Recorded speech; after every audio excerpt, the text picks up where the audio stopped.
Hello everyone, कैसे हैं आप सभी लोग। आई होप आप सभी लोग बढ़िया होंगे और आपकी पढ़ाई भी एकदम बढ़िया जा रही होगी। तो मेरा नाम है रितेश मेहता और मैं आप सभी लोगों का स्वागत करता हूं हमारे इस प्यारे से चैनल फील्ड ऑफ फिजिक्स में। तो अभी हम पढ़ रहे थे इलेक्ट्रिक चार्जेस एंड फील्ड्स और आज है उसका लेक्चर नंबर 20। और आज हम स्टार्ट करने जा रहे हैं हमारे इस चैप्टर का आखिरी टॉपिक जो कि है गॉस लॉ। ध्यान रखना, ये चैप्टर का आखिरी टॉपिक है, आखिरी लेक्चर नहीं। इसी गॉस लॉ पे हम एक दो लेक्चर और कर रहे होंगे। तो स्टार्ट करें आज का लेक्चर। हाँ, बहुत मज़ा आने वाला है आज के इस गॉस लॉ वाले लेक्चर में। एंड मैं एक चीज़ कह सकता हूँ कि ये one of the best lecture होने वाला है अब तक का गॉस लॉ पे। तो स्टार्ट करें आज का लेक्चर। बहुत ज़्यादा मज़ा आएगा। अपनी कॉपी पेन निकाल लो और जो जो मैं नोट्स बनाते जा रहा हूँ वो अपनी कॉपी में छापते रहो। तो शुरू करें। आओ भाई, गॉस लॉ होता क्या है। तो देखो, पिछले लेक्चर में हमने पढ़ा इलेक्ट्रिक फ्लक्स क्या होता है, कि किसी सरफेस में से कितनी number of field lines pass करी, उसी को हमने क्या बोला था, इलेक्ट्रिक फ्लक्स। हाँ, अब यहाँ पे एक साइंटिस्ट आए हमारे पास, गॉस। तो गॉस चाचा ने क्या किया, इन्होंने एक बहुत ही आसान और एक बहुत ही सिंपल तरीका निकाला क्या करने के लिए, किसी क्लोज सरफेस के थ्रू इलेक्ट्रिक फ्लक्स निकालने के लिए। इन्होंने हमें एक ऐसा फॉर्मूला बता दिया कि हम बहुत ही ज़्यादा इजी तरीके से किसी क्लोज सरफेस के थ्रू, ध्यान रखना क्लोज सरफेस, सिर्फ किसी क्लोज सरफेस के थ्रू हम फ्लक्स निकाल सकें। तो क्या कहा इन्होंने, आओ इनका स्टेटमेंट पढ़ते हैं। तो इन्होंने क्या कहा, according to Gauss law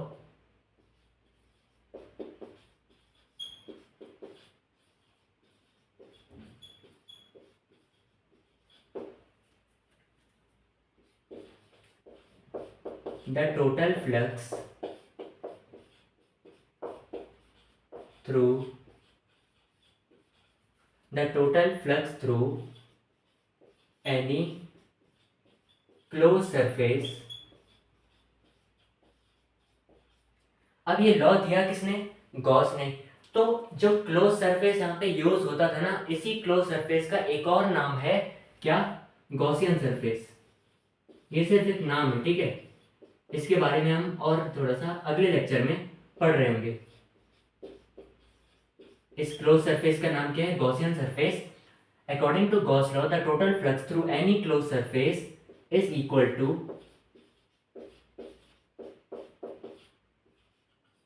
1/ε0 times, ये एप्सिलॉन नॉट याद है ना, हाँ, 1/ε0 times the net charge enclosed by it।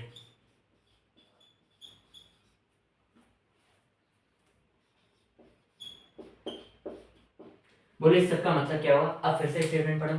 According to Gauss law the total flux through any close surface is equal to 1/ε0 times the net charge enclosed by it. अच्छा, मान लो हमारे पास एक close surface है, समझा रहा हूँ सबका मतलब समझा रहा हूँ।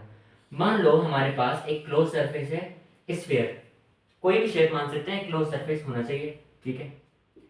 अब क्या हुआ, एक लिखा हुआ है कि net charge enclosed by it. इसका मतलब क्या है कि जो भी हमारे पास चार्ज है वो इस क्लोज सरफेस के अंदर होना चाहिए, वो इस क्लोज सरफेस के अंदर होना चाहिए। तो मान लो हमारे पास एक चार्ज है Q इस क्लोज सरफेस के अंदर।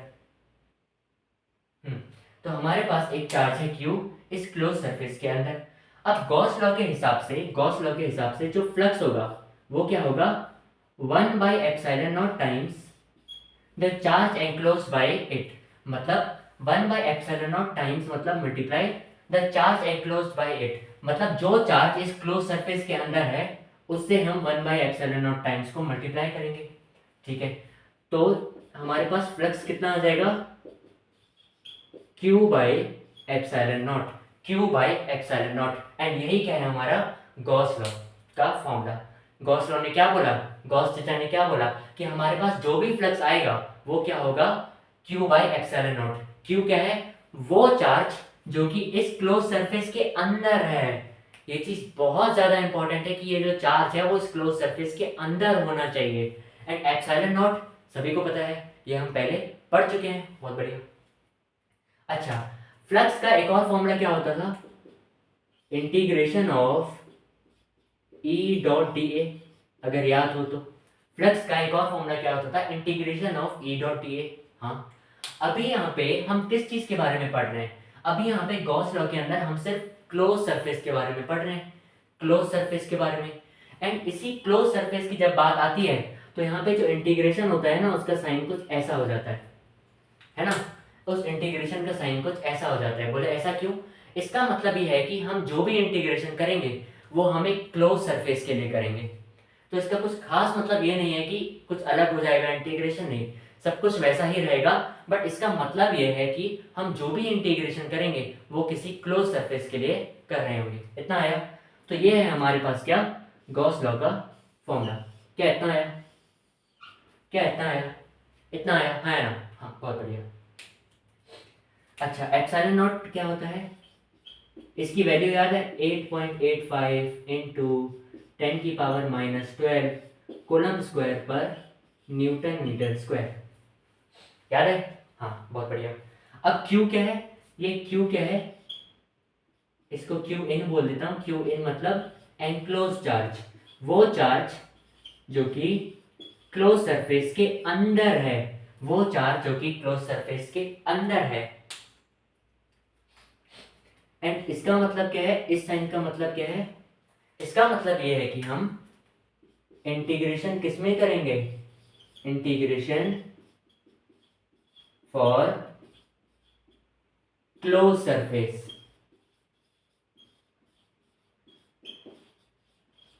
क्या इतना आ गया? गॉस लॉ थोड़ा बहुत समझ में आने लग गया कि आखिर गॉस लॉ हमें कहना क्या चाहता है, कि जो भी फ्लक्स होगा वो क्यू बाय एप्सिलॉन नॉट होगा। यहाँ पे क्यू क्या है हमारे पास? क्यू है वो चार्ज जो कि इस क्लोज सरफेस के अंदर हो। क्या इतना आ गया? क्या इतना आ गया? हाँ, बहुत बढ़िया। तो छापो इसको।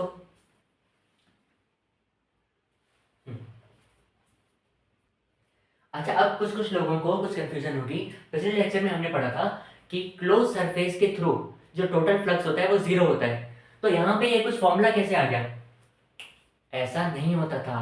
क्लोज सरफेस के थ्रू फ्लक्स कब जीरो होता था? सिर्फ तभी जब वो क्लोज सरफेस किसी यूनिफॉर्म इलेक्ट्रिक फील्ड में रखा हो।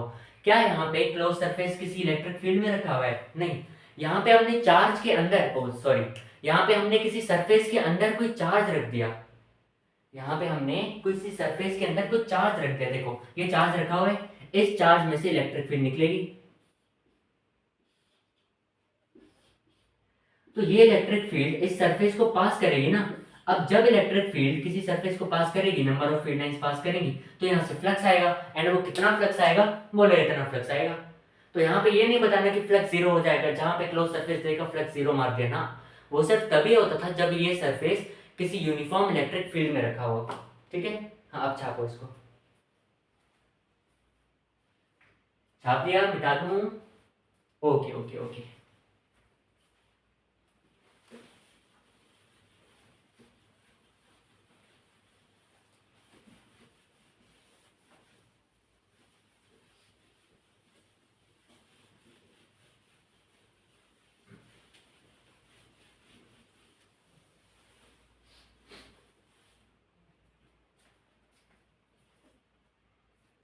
अब इसके बाद कुछ कुछ लोग कहेंगे कि हम कैसे मान लें कि ये जो फ्लक्स होगा वो Q by epsilon not times होगा। मतलब गॉस चाचा ने तो बोल दिया, बट हम कैसे माने? तो यहाँ पे एक चीज आती है, बोले क्या? एक चीज आती है हमारे पास, प्रूफ ऑफ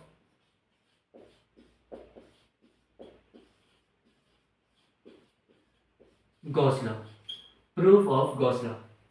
हालांकि देखा जाए तो फिजिक्स में लॉस का कोई प्रूफ नहीं होता। जो साइंटिस्ट लोगों ने बोल दिया, उन्होंने प्रूव कर दिया, फिर हमें उसी चीज को मानना पड़ता है। तो ये भी अगर असली में देखा जाए तो कोई प्रूफ नहीं है। बस ये है कि हम कह सकते हैं कोई मैथमेटिकल डेरिवेशन है, कि हम मैथमेटिकली डिराइव करके हम अपना गॉस लॉ को लेके आएंगे।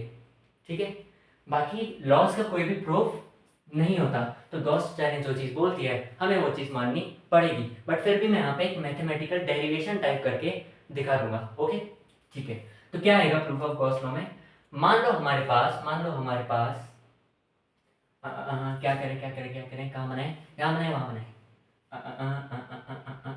वहाँ बनाएंगे। ठीक है। तो मान लो हमारे पास क्या है, एक गॉसियन सरफेस है। मतलब गॉसियन सरफेस का मतलब ये है कि हमारे पास एक क्लोज सरफेस है कुल मिला के। ठीक है, ये है हमारे पास क्या, क्लोज सरफेस। छी कितना गंदा हो रहा है।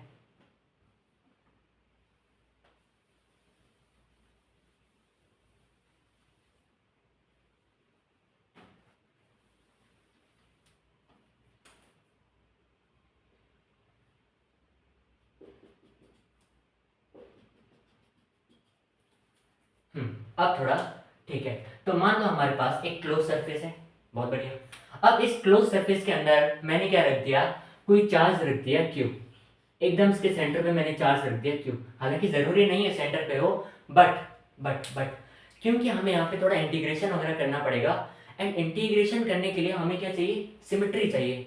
क्योंकि अगर ये सब कुछ सिमेट्रिकल होगा तो हम इंटीग्रेशन इजीली कर पाएंगे, हर पार्ट्स का हम इंटीग्रेशन एक साथ कर पाएंगे। और अगर ये अनसिमेट्रिकल हो जाता तो हमें थोड़े थोड़े पार्ट्स का इंटीग्रेशन करना पड़ता। खैर कोई बात नहीं, उसको हम और आगे देखेंगे। बट अभी ये मान लो कि ये चार्ज सेंटर पे है, क्यों, ताकि हमें इंटीग्रेशन करने में आसानी रहे। बहुत बढ़िया। तो हमने इस चार्ज को सेंटर पे रख दिया। अभी गॉस लॉ के हिसाब से हमें पता है कि इसका फ्लक्स कितना आएगा, Q by epsilon not. But हमें इसी चीज को तो प्रूव करना है, तो आओ कैसे करें। तो मान लो इस चार्ज में से इलेक्ट्रिक फील्ड निकली होगी। बहुत बढ़िया, पॉइंट चार्ज है। तो इलेक्ट्रिक फील्ड कैसे निकली होंगी, रेडियली आउटवर्ड। रेडियली आउटवर्ड,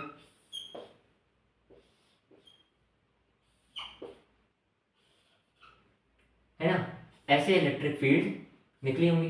बहुत बढ़िया।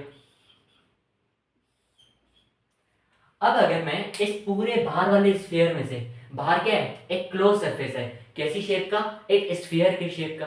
हाँ, अब बाहर वाले स्फीयर में से मैं एक छोटा सा टुकड़ा काट रहा हूँ। इस बाहर वाले स्फीयर में से, बाहर वाले स्फीयर में से मैं एक छोटा सा टुकड़ा काट रहा हूँ। काट सकता हूँ बिल्कुल। तो मैं कौन सा टुकड़ा काटूं, कौन सा टुकड़ा काटूं, ये वाला टुकड़ा काट लेता हूँ। मैंने छोटा सा टुकड़ा काट लिया। अब पूरे स्फीयर का अगर एरिया है ए, तो इस छोटे से टुकड़े का एरिया कितना होगा, डी ए। बहुत बढ़िया। तो इस छोटे से टुकड़े का एरिया कितना है, डी ए। अब एरिया वेक्टर क्या होता है, एरिया वेक्टर क्या होता है, किसी भी सरफेस के परपेंडिकुलर होता है। हाँ, तो इस सरफेस के परपेंडिकुलर आएगा हमारा डी ए वेक्टर, है ना। बहुत बढ़िया। एंड ये जो ब्लू वाली लाइन थी वो क्या है हमारा, electric field. Electric field due to this वाला charge, electric field due to ये क्यू चार्ज। बहुत बढ़िया। तो अब निकालते हैं, बोले क्या निकालते हैं, अरे फ्लक्स निकालते हैं। तो फ्लक्स का फॉर्मूला क्या है, फ्लक्स का फॉर्मूला क्या है, एक तो है Q by epsilon not, but हम ये यहाँ पे यूज नहीं कर सकते क्योंकि यही चीज हमें प्रूव करनी है। तो दूसरा फॉर्मूला क्या हुआ, close integration of E dot D A. Close integration of E dot D A. बहुत बढ़िया।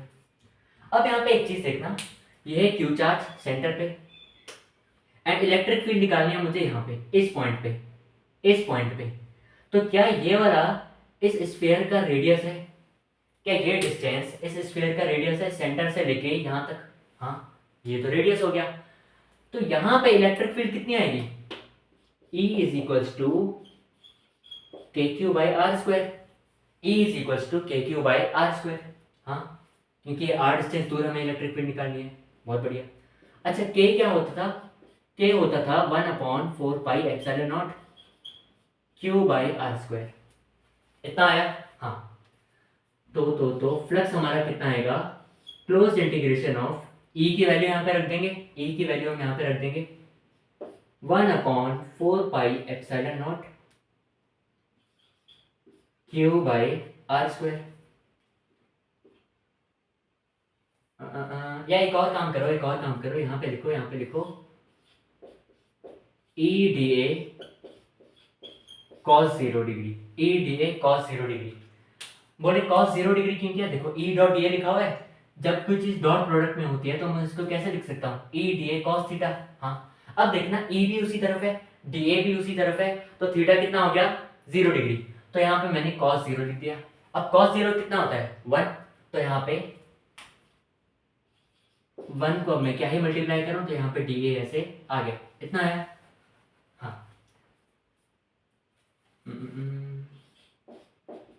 अब यहाँ पे एक चीज देखना, 1/4 पाई एप्सिलॉन नॉट कांस्टेंट है, तो ये इंटीग्रेशन के बाहर आ गया। ये क्यू चार्ज कांस्टेंट है, अरे चार्ज थोड़ी चेंज हो रहा है, हाँ बिल्कुल ये भी चेंज नहीं हो रहा, ये भी बाहर आ गया।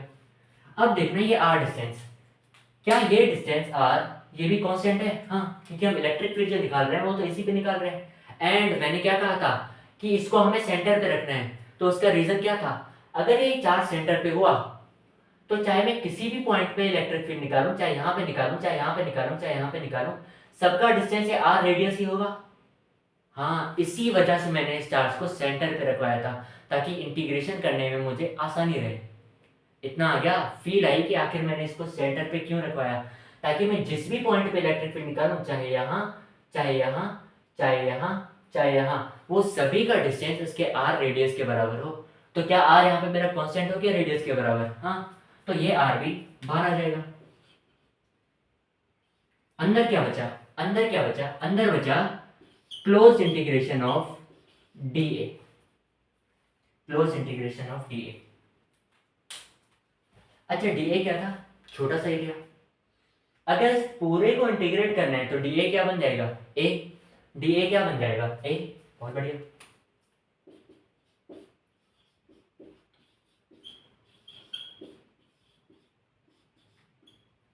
अब ए क्या है, ए है इस पूरे स्फीयर का एरिया।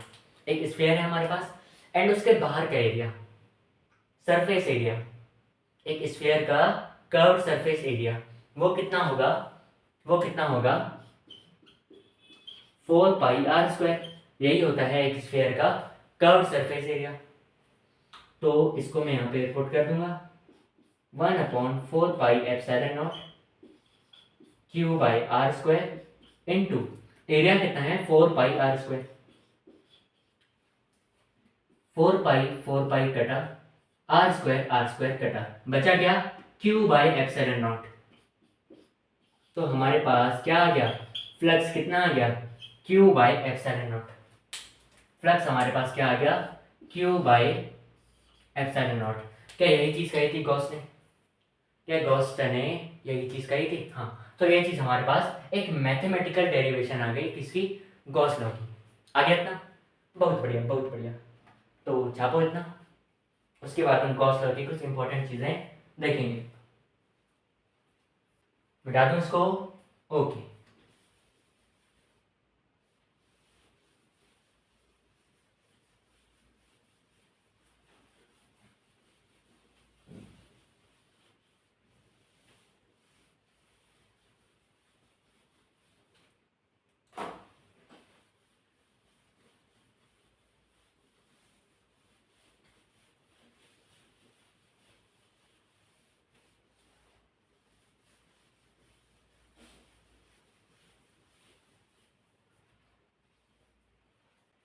अगला हमारा क्या आता है, कुछ important points about Gauss law, कुछ important points about Gauss law.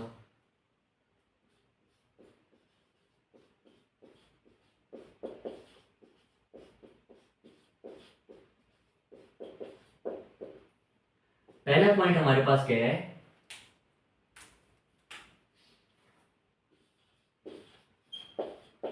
Gauss law is true for all closed surfaces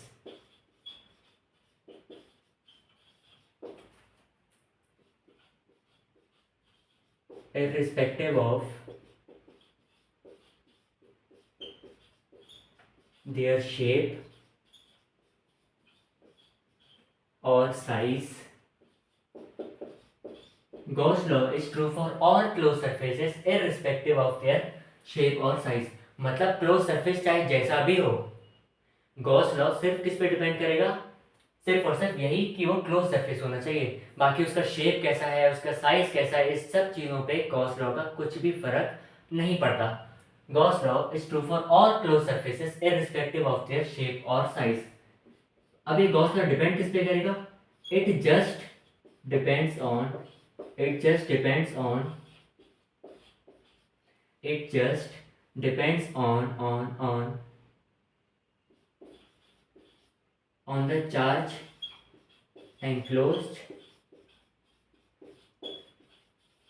and nature of medium. किस पे डिपेंड करेगा कि उस क्लोज सरफेस के अंदर कितना चार्ज है, charge enclosed, and nature of medium, कि हमने जो फ्लक्स देख रहे हैं कौन से मीडियम में देख रहे हैं, वैक्यूम में देख रहे हैं, पानी में देख रहे हैं, या किसी और मीडियम में देख रहे हैं, उस सब पे डिपेंड करेगा। ठीक है, अब बोले एग्जांपल भी तो दो। तो देखो, मान लो हमारे पास एक स्फीयर है ना। अब मान लो हमारे पास इसके बाहर एक बड़ा स्फीयर है, एक मेरे पास छोटा स्फीयर है एंड एक मेरे पास बड़ा स्फीयर है। बहुत बढ़िया। अब इस छोटे वाले स्फीयर के अंदर एक चार्ज है क्यू। तो एक चीज देखना, जितना फ्लक्स, जितनी फील्ड लाइंस इस छोटे वाले से पास करी, उतनी ही फील्ड लाइंस इस बाहर वाले से, बड़े वाले से भी पास करेंगी। एंड इस बड़े वाले स्फीयर के अंदर भी टोटल कितना चार्ज है, क्यू, एंड इस छोटे वाले स्फीयर के अंदर भी चार्ज कितना है, क्यू। तो अगर मैं छोटे वाले स्फीयर का नाम रख दूं ए एंड बड़े वाले का नाम रख दूं बी, तो इन दोनों से मैं क्या कह सकता हूं कि flux of A is equals to flux of B. Reason क्या होगा कि इन दोनों के अंदर जो चार्ज है वो सेम है। मतलब फ्लक्स जो है वो इस पर डिपेंड नहीं कर रहा कि कौन सा स्फीयर बड़ा है कौन सा छोटा है, वो सिर्फ इसी पे डिपेंड कर रहा है कि उन दोनों के अंदर क्यू चार्ज है। ठीक है, ए एंड बी बराबर है, एंड किसके बराबर है, Q by epsilon naught Q पर। क्या इतना आया? हाँ। अच्छा, अब ये तो हुई स्फीयर की बात। अब अगर मैं यही सेम चार्ज किसी क्यूब के अंदर रख दूं तो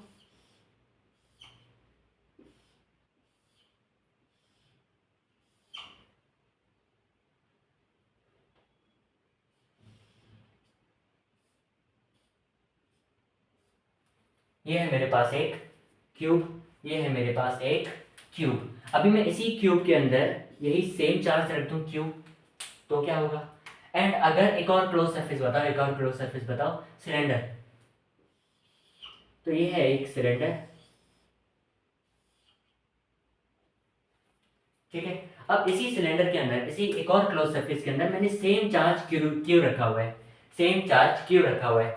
तो इन तीनों में से स्फीयर, क्यूब और सिलेंडर, इन तीनों के अंदर ही सेम चार्ज क्यू रखा हुआ है, एंड इन तीनों का जो फ्लक्स होगा टोटल वो सेम होगा। मतलब flux of sphere is equal to flux of cube is equal to flux of cylinder.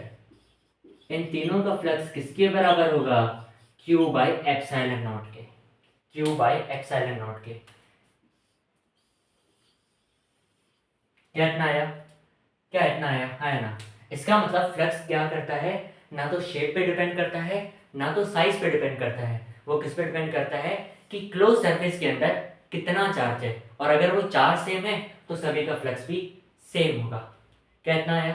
ठीक है, अभी दूसरी बात है कि मीडियम पे कैसे डिपेंड करता है, ये छाप लो, मीडियम वाला भी हम देखते हैं।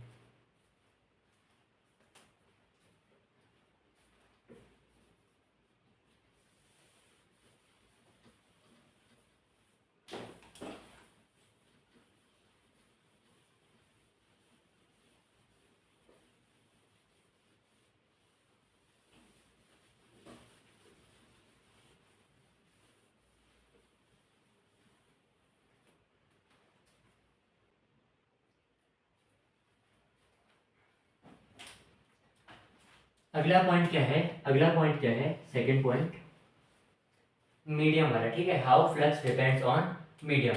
तो मान लो मेरे पास एयर में, इन एयर या वैक्यूम,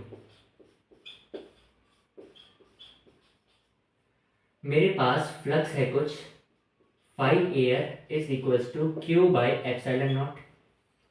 क्या ऐसा कह सकता हूं? बिल्कुल। अब किसी मीडियम में, इन अ मीडियम,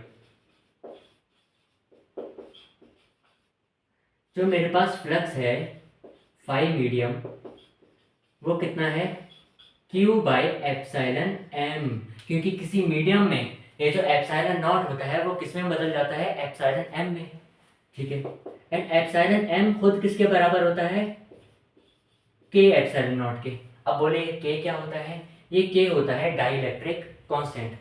अलग अलग मीडियम का अलग अलग डाइलेक्ट्रिक कांस्टेंट होता है। ठीक है, अब जिसको ये चीज़ नहीं पता, ये सब कुछ पढ़ाया हुआ है ऑलरेडी, कब? कूलम्स लॉ में। ठीक है, बहुत बढ़िया। तो अब एक चीज़ देखना, क्यू बाई एप्सिलॉन नॉट यहाँ पे भी आ रहा है, क्यू बाई एप्सिलॉन नॉट यहाँ पे भी आ रहा है। तो इन दोनों से ही, इन दोनों रिलेशन से ही हम क्या कह सकते हैं कि फाई मीडियम, किसी मीडियम में जो फ्लक्स होता है वो कितना हो जाता है, क्यू बाई एप्सिलॉन नॉट की जगह मैं क्या लिख सकता हूँ, फाई एयर, हाँ, अपॉन, अपॉन में क्या बच गया, के, डाइलेक्ट्रिक कांस्टेंट। इसका मतलब किसी भी और मीडियम में जो फ्लक्स होता है वो के टाइम्स कम हो जाता है as compare to vacuum, as compare to vacuum या एयर। इतना आया? ठीक है, और एक के क्या होता है, डाइलेक्ट्रिक कांस्टेंट। जिसको नहीं पता वो यहाँ पे लिख दो।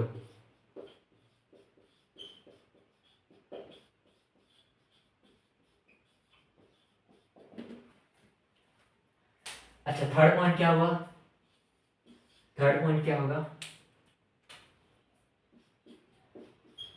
Flux does not depend on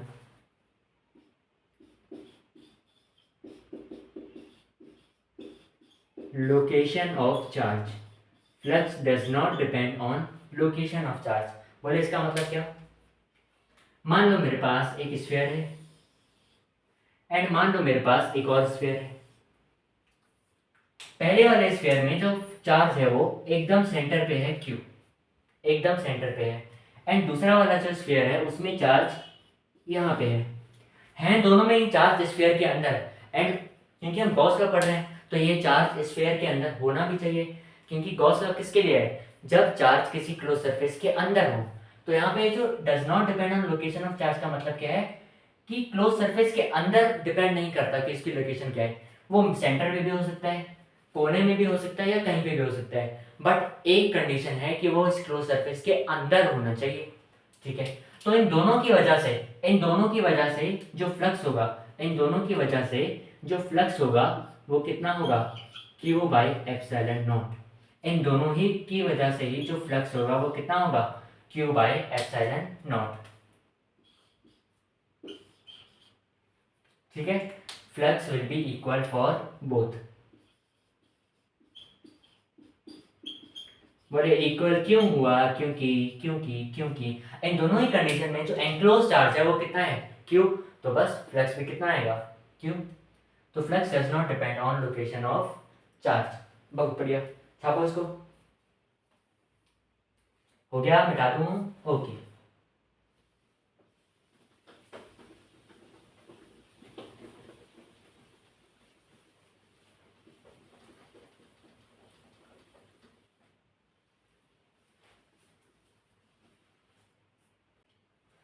अब एक बहुत ही बढ़िया फील दिलानी है। बोले क्या, बोले क्या क्या क्या क्या क्या, feel of positive flux and negative flux. अरे भाई साहब, ये क्या चीज आ गई, feel of positive and negative flux. पिछले लेक्चर में हम एक चीज देख रहे थे कि जो फ्लक्स अंदर आ रहा था ना क्लोज सरफेस के, वो नेगेटिव हो रहा था, एंड जो फ्लक्स बाहर जा रहा था किसी क्लोज सरफेस के, वो पॉजिटिव हो रहा था। हाँ, सही बात है।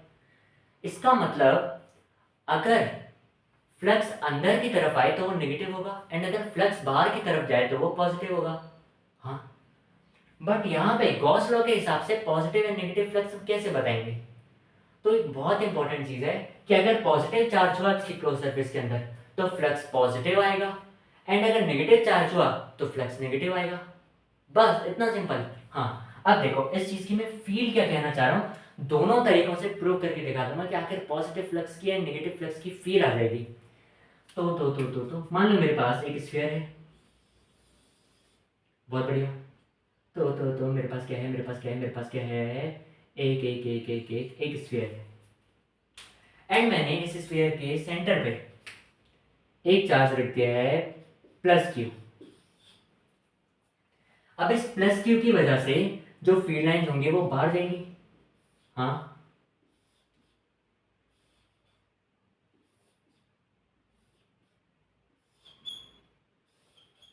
बहुत बढ़िया, ठीक है। अभी कोई भी सरफेस ले लो, चाहे ये छोटा सा सरफेस ले लो, इसकी वजह से भी जो एरिया वेक्टर होगा वो बाहर की तरफ होगा ऐसे। चाहे ये सरफेस ले लो, यहाँ पे भी एरिया वेक्टर कुछ ऐसा होगा। चाहे ये ले लो, यहाँ पे भी एरिया वेक्टर कुछ ऐसे होगा।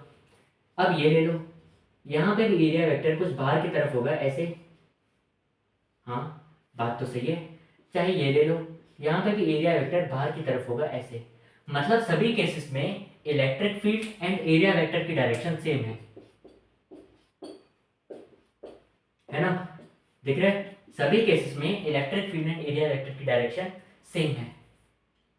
इसका मतलब जो फ्लक्स होगा वो पहली बात तो plus Q upon epsilon naught तो होगा। यहीं से प्रूव हो गया कि जो हमारा फ्लक्स है वो क्या है, पॉजिटिव फ्लक्स है। एंड दूसरा, ये जो इलेक्ट्रिक फील्ड है वो बाहर की तरफ जा रही है। हाँ, इसका मतलब ये जो बाहर की तरफ जाने वाला फ्लक्स होता है वो पॉजिटिव होता है। ये चीज हमने पिछले लेक्चर में भी देख ली। हाँ, अब फ्लक्स एक और चीज क्या होती है, E dot D A, integration of E dot D A. E dot D A को मैं क्या लिख सकता हूँ, E D A cos theta. And यहाँ पे क्या है, कॉस जीरो। अब कॉस जीरो कितना होता है, प्लस वन। तो यहाँ पे जो ई डॉट डी ए भी आएगा वो भी क्या आएगा, पॉजिटिव आएगा। हाँ, इसका मतलब आउटवर्ड फ्लक्स जो होता है, आउटवर्ड फ्लक्स जो होता है वो क्या होता है, पॉजिटिव होता है। ये चीज अभी तक हमने सिर्फ कब देखी थी, पिछले लेक्चर में देखी थी। अभी यहाँ पे हमने गॉस लॉ से भी देख ली कि पॉजिटिव चार्ज की वजह से जो फ्लक्स होगा वो बाहर की तरफ जाएगा, क्योंकि पॉजिटिव चार्ज की जो इलेक्ट्रिक फील्ड होती है वो रेडियली आउटवर्ड होती है। एंड अब रेडियली आउटवर्ड वाली इलेक्ट्रिक फील्ड की वजह से जो फ्लक्स आएगा वो पॉजिटिव होगा। हाँ, तो पिछले लेक्चर एंड आज वाले लेक्चर इन दोनों को हमने कंबाइन कर लिया एक पॉइंट समझने के लिए। अच्छा, अब दूसरा, अगर मैं नेगेटिव चार्ज ले लूं तो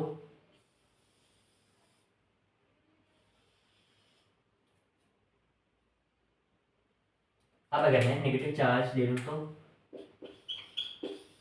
माइनस क्यू। अब देखना, नेगेटिव चार्ज मतलब फील्ड लाइन इसके पास आएंगी। जो नेगेटिव पॉइंट चार्ज की वजह से इलेक्ट्रिक फील्ड होती है वो कैसी होती है, रेडियली इनवर्ड्स, रेडियली इनवर्ड्स। तो इसकी वजह से जो इलेक्ट्रिक फील्ड आएगी वो होगी अंदर की तरफ। हाँ,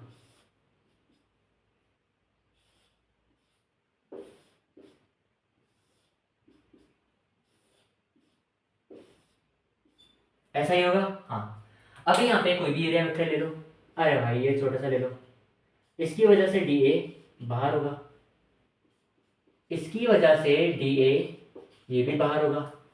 अरे इसकी वजह से डी ए ये भी बाहर होगा, इसकी वजह से डी ए ये भी बाहर होगा। मतलब इलेक्ट्रिक फील्ड अंदर की तरफ है, इलेक्ट्रिक फील्ड अंदर की तरफ है एंड डी ए बाहर की तरफ है। इलेक्ट्रिक फील्ड अंदर की तरफ है, डी ए बाहर की तरफ है। मतलब इलेक्ट्रिक फील्ड और डी ए दोनों अपोजिट डायरेक्शन में है। अपोजिट डायरेक्शन मतलब theta is equal to 180 degree. बहुत बढ़िया। तो फाई कितना आएगा, फाई पहले ही minus Q by epsilon naught आ जाएगा, है ना, माइनस क्यू। क्यों, क्योंकि अंदर जो चार्ज है वो माइनस क्यू है। अब integration of E D A cos 180 degree, तो cos 180 डिग्री है। बहुत बढ़िया। तो ये क्या आ गया, close integration of minus cos 180 degree कितना होता है, -1। तो ये कितना आ गया, माइनस ई डी ए। तो यहां से भी हमें पता चल गया कि फ्लक्स नेगेटिव है, यहां से भी पता चल गया फ्लक्स नेगेटिव है। इसका मतलब जो इनवर्ड फ्लक्स होता है, जो अंदर आने वाला फ्लक्स होता है वो हमेशा क्या होगा, वो हमेशा क्या होगा, नेगेटिव होगा। हाँ, अभी एक बहुत ही इंपॉर्टेंट चीज बताता हूँ, बहुत ही अच्छी वाली चीज है, इसके ऊपर क्वेश्चंस भी आते हैं कि अगर एक क्लोज सरफेस है, अब इसी के अंदर एक पॉजिटिव चार्ज भी है एंड एक नेगेटिव चार्ज भी है, अब इसका फ्लक्स कितना होगा, अब इसका फ्लक्स कितना होगा। तो ध्यान से देखो, एक पॉजिटिव चार्ज, एक प्लस क्यू और एक माइनस क्यू, क्या ये दोनों मिलके एक डाइपोल बनाएंगे। हाँ, तो कुल मिला के क्वेश्चन में वो ये भी पूछ सकते हैं कि एक प्लस चार्ज और एक माइनस चार्ज है, या तो वो ये भी पूछ सकते हैं कि एक क्लोज सरफेस के अंदर हमने एक डाइपोल रख दिया, अब इसकी वजह से फ्लक्स बताओ। तो देखो, प्लस क्यू की वजह से फ्लक्स फील्ड लाइंस बाहर जाएंगी एंड माइनस क्यू की वजह से उतनी ही फील्ड लाइंस अंदर आएंगी। तो जितना आउटवर्ड फ्लक्स हुआ उतना ही इनवर्ड फ्लक्स हुआ, तो टोटल फ्लक्स जीरो। तो पहला केस, तो पहला अंडरस्टैंडिंग हमारे पास क्या है, आउटवर्ड फ्लक्स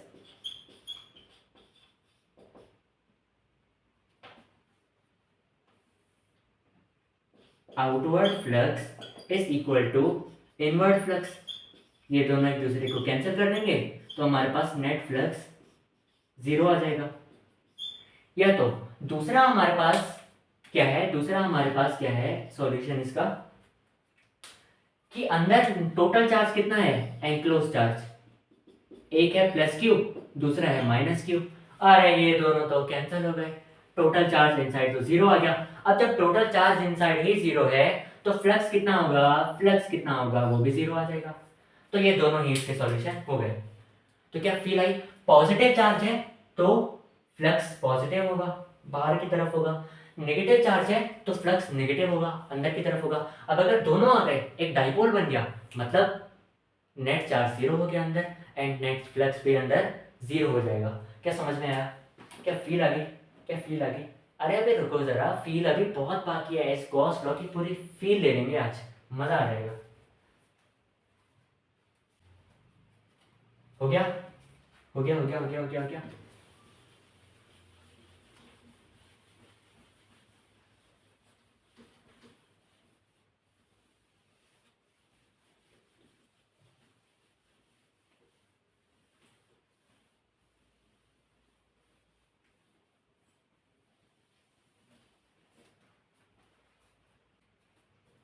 अगला हमारे पास क्या है,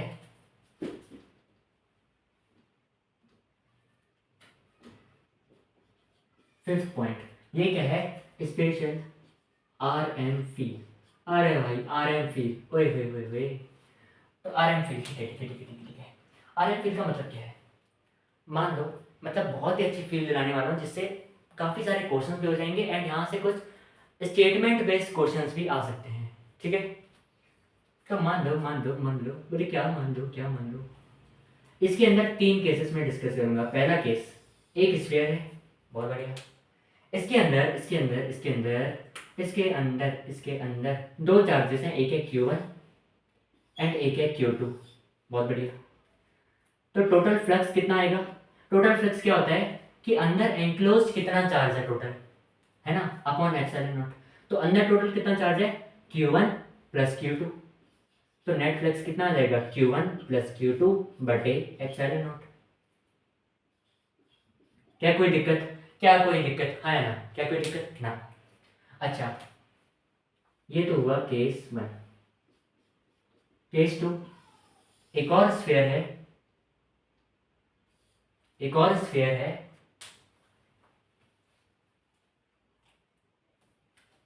इसके अंदर 2 चार्जेस हैं, एक है Q1 एंड एक है माइनस Q2, तो यहाँ पे नेट फ्लक्स कितना आएगा, अरे नेट फ्लक्स नहीं है भाई, नेट फ्लक्स तो नेट फ्लक्स कितना आएगा, Q1 माइनस Q2 बटे एप्सिलॉन नॉट, है ना, Q1 माइनस Q2। अब कोई भी बड़ा हो सकता है, Q1 भी बड़ा हो सकता है, Q2 भी बड़ा हो सकता है, कुछ भी हो सकता है। अगर ये माइनस Q2 बड़ा हो गया तो अंदर नेट नेगेटिव चार्ज हो जाएगा, अगर ये बड़ा हुआ तो अंदर नेट नेगेटिव चार्ज हो जाएगा, तो ये फ्लक्स भी नेगेटिव आ जाएगा, मतलब इनवर्ट फ्लक्स। अगर Q1 बड़ा हुआ तो अंदर नेट पॉजिटिव चार्ज होगा, तो ये फ्लक्स भी पॉजिटिव होगा, मतलब आउटवर्ड फ्लक्स, ठीक है। तो Q1 माइनस Q2 कर देना है, बहुत बढ़िया। ये क्या हुआ, अंदर का Q1 माइनस Q2 क्या हुआ, नेट चार्ज, एंड यहाँ पे क्या आ गया, नेट चार्ज बटे एप्सिलॉन नॉट, ठीक है। अब आता है तीसरा, मान लो मेरे पास एक स्फीयर है, मान गए होगे, इसके अंदर है 2 चार्जेस Q1 Q2 एंड इस स्फीयर के बाहर 2 चार्जेस हैं Q3 एंड Q4, मतलब टोटल 4 चार्जेस हैं, 2 इस स्फीयर के अंदर हैं एंड 2 इस स्फीयर के बाहर हैं, बहुत बढ़िया। अभी यहाँ पे जो फ्लक्स होगा वो कितना आएगा, अरे जो फ्लक्स है वो किस पे डिपेंड करता है, सिर्फ उन्हीं चार्जेस पे जो कि क्लोज सरफेस के अंदर हो, के अंदर हो। तो अंदर कौन कौन से, Q1 प्लस Q2, तो ये क्या आ जाएगा, Q1 प्लस Q2 बटे एप्सिलॉन नॉट। इतना आया, हाँ। अच्छा, इसी फ्लक्स को हम कैसे निकालते हैं, close integration of E dot dA, ऐसे ही निकालते हैं, हाँ ना, ऐसे निकालते हैं, हाँ ना। अब यहाँ पे एक चीज़ ध्यान रखना बहुत ही ज़्यादा है, स्टेटमेंट बेस्ड क्वेश्चन में डायरेक्ट पूछ सकते हैं। बोले क्या कि जो फ्लक्स हम निकालते हैं ना गॉस लॉ से,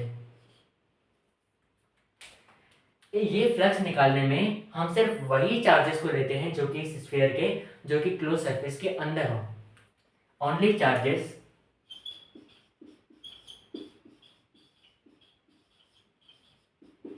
inside close surface are taken into account. सिर्फ उन्हीं चार्जेस को हम लेते हैं जो कि इस क्लोज सरफेस के अंदर हो, है ना।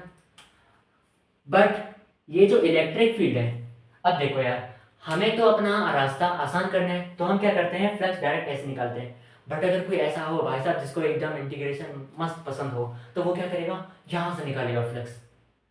तो अब उसको अगर फ्लक्स निकालना है तो भाई डी ए तो ठीक है, छोटा सा एरिया।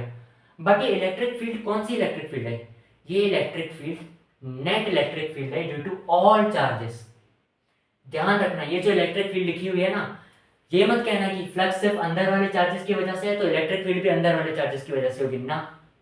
अगर मुझे इस पॉइंट पे, अगर मुझे इस छोटे से पॉइंट पे, इस छोटे से डीए एरिया पे इलेक्ट्रिक फील्ड चाहिए, इस छोटे से पॉइंट पे इलेक्ट्रिक फील्ड चाहिए, तो मुझे इस पॉइंट पे इन चारों की वजह से नेट इलेक्ट्रिक फील्ड निकालनी पड़ेगी, है ना। इन चारों की वजह से नेट इलेक्ट्रिक फील्ड निकालनी पड़ेगी। तो कितना मुश्किल हो गया था हमारा काम। अगर हमें गॉस लॉ ना पता होता तो हम फ्लक्स ऐसे निकाल रहे होते, तो हमें हर पॉइंट के अलग अलग इलेक्ट्रिक फील्ड निकालनी पड़ती due to all these charges. फिर उसके बाद हमें इंटीग्रेट करना पड़ जाता, उसके बाद जाके हमारा फ्लक्स निकलता। बट गॉस चाहे उन्होंने काम हमारा आसान कर दिया, उन्होंने बोला कुछ नहीं करना, अंदर वाले charges low, divided by epsilon not कर दो। ये किया गॉस लॉ ने। अब समझ में आया कि गॉस लॉ आखिर इतना इंपॉर्टेंट एंड इतना यूजफुल है क्यों। इतना सब कुछ इंटीग्रेशन वाला काम आसान कर दिया। तो क्या हुआ, दिस इलेक्ट्रिक फील्ड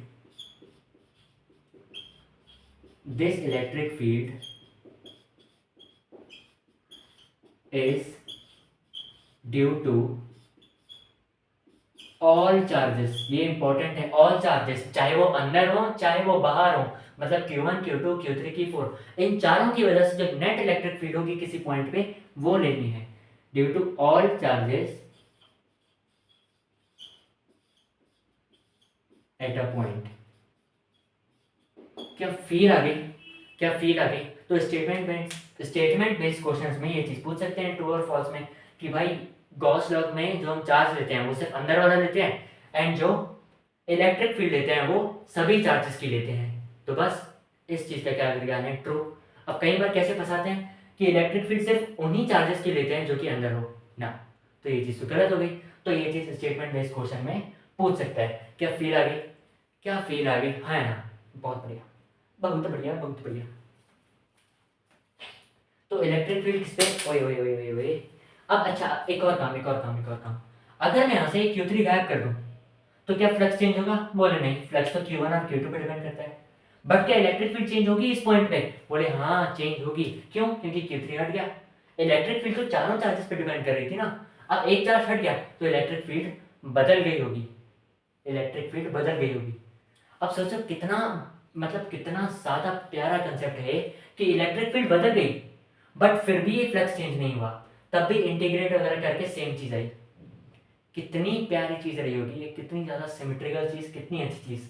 अब अगर मैं Q3 और Q4 दोनों हटा दूं, अभी भी फ्लक्स उतना ही रहेगा, बट इलेक्ट्रिक फील्ड बहुत हद तक चेंज हो चुकी होगी, इलेक्ट्रिक फील्ड चेंज हो चुकी होगी क्योंकि ये दोनों चार्जेस गायब हो गए, बट फ्लक्स तब भी उतना ही रहा। एंड इसके बाद भी अगर हम इंटीग्रेट वगैरह कर दें तो फ्लक्स हमारे पास उतना ही आएगा, भले ही इलेक्ट्रिक फील्ड चेंज हुई है तब भी। तो सोचो कितनी ज़्यादा अच्छी चीज़ रही होगी। Electric field depends on all charges and flux only depends on enclose charges. आ गया था, ठीक है भाई, छापो इसको।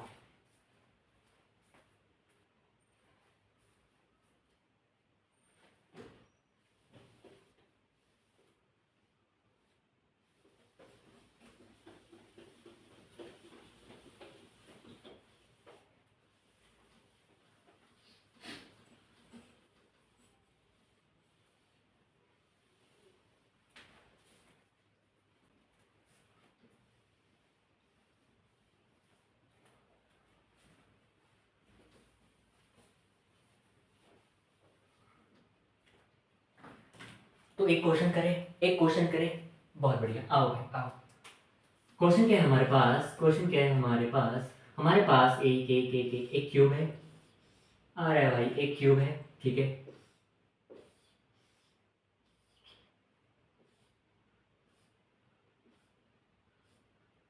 हाँ, ओए होए होए होए। तो ये है हमारा एक क्यूब। एंड इस क्यूब के सेंटर पे, एकदम सेंटर पे एक रखा हुआ है चार्ज। अच्छा, एंड इसका ये वाला फेस शेडेड है, ठीक है। तो इन्होंने बोला, अरे किसने बोला, क्या बोला? इन्होंने बोला फाइंड फ्लक्स थ्रू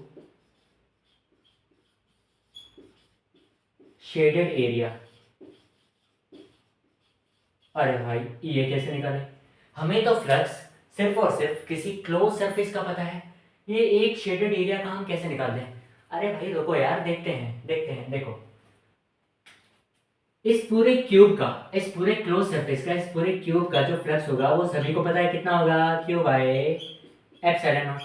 हाँ, अभी देखना, ये चार्ज एकदम सेंटर पे है।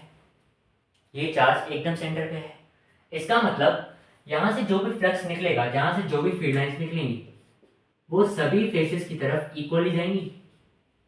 हर तरफ, हर डायरेक्शन में इक्वली जाएंगी। मतलब एक क्यूब किससे बना होता है? 6 साइड से बना होता है। हाँ, तो 6 के 6 साइड में इक्वल फ्लक्स जा रहा होगा। हाँ, तो अगर हम 6 का फ्लक्स निकाल दें, 6 का फ्लक्स निकला हुआ है ना, टोटल यही तो होगा। आ रहा है टोटल फ्लक्स जितना 6 के 6 साइड में जाएगा वही तो होगा टोटल का क्यूब का फ्लक्स। हाँ, तो अगर हमें 6 का पता है तो 1 का भी तो हम निकाल सकते हैं। हाँ, अच्छा, फाई ऑफ क्यूब किसके बराबर है? 6 टाइम्स ऑफ किसके? Flux of one face.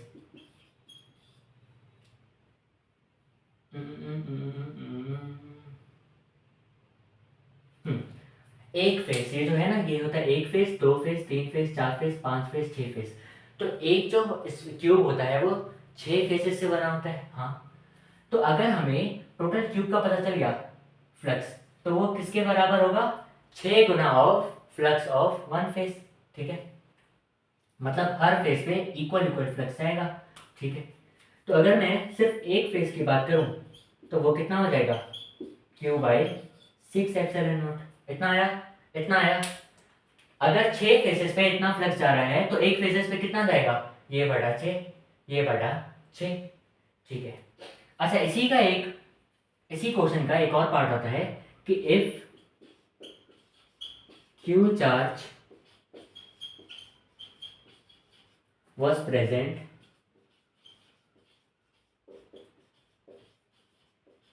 near shaded area,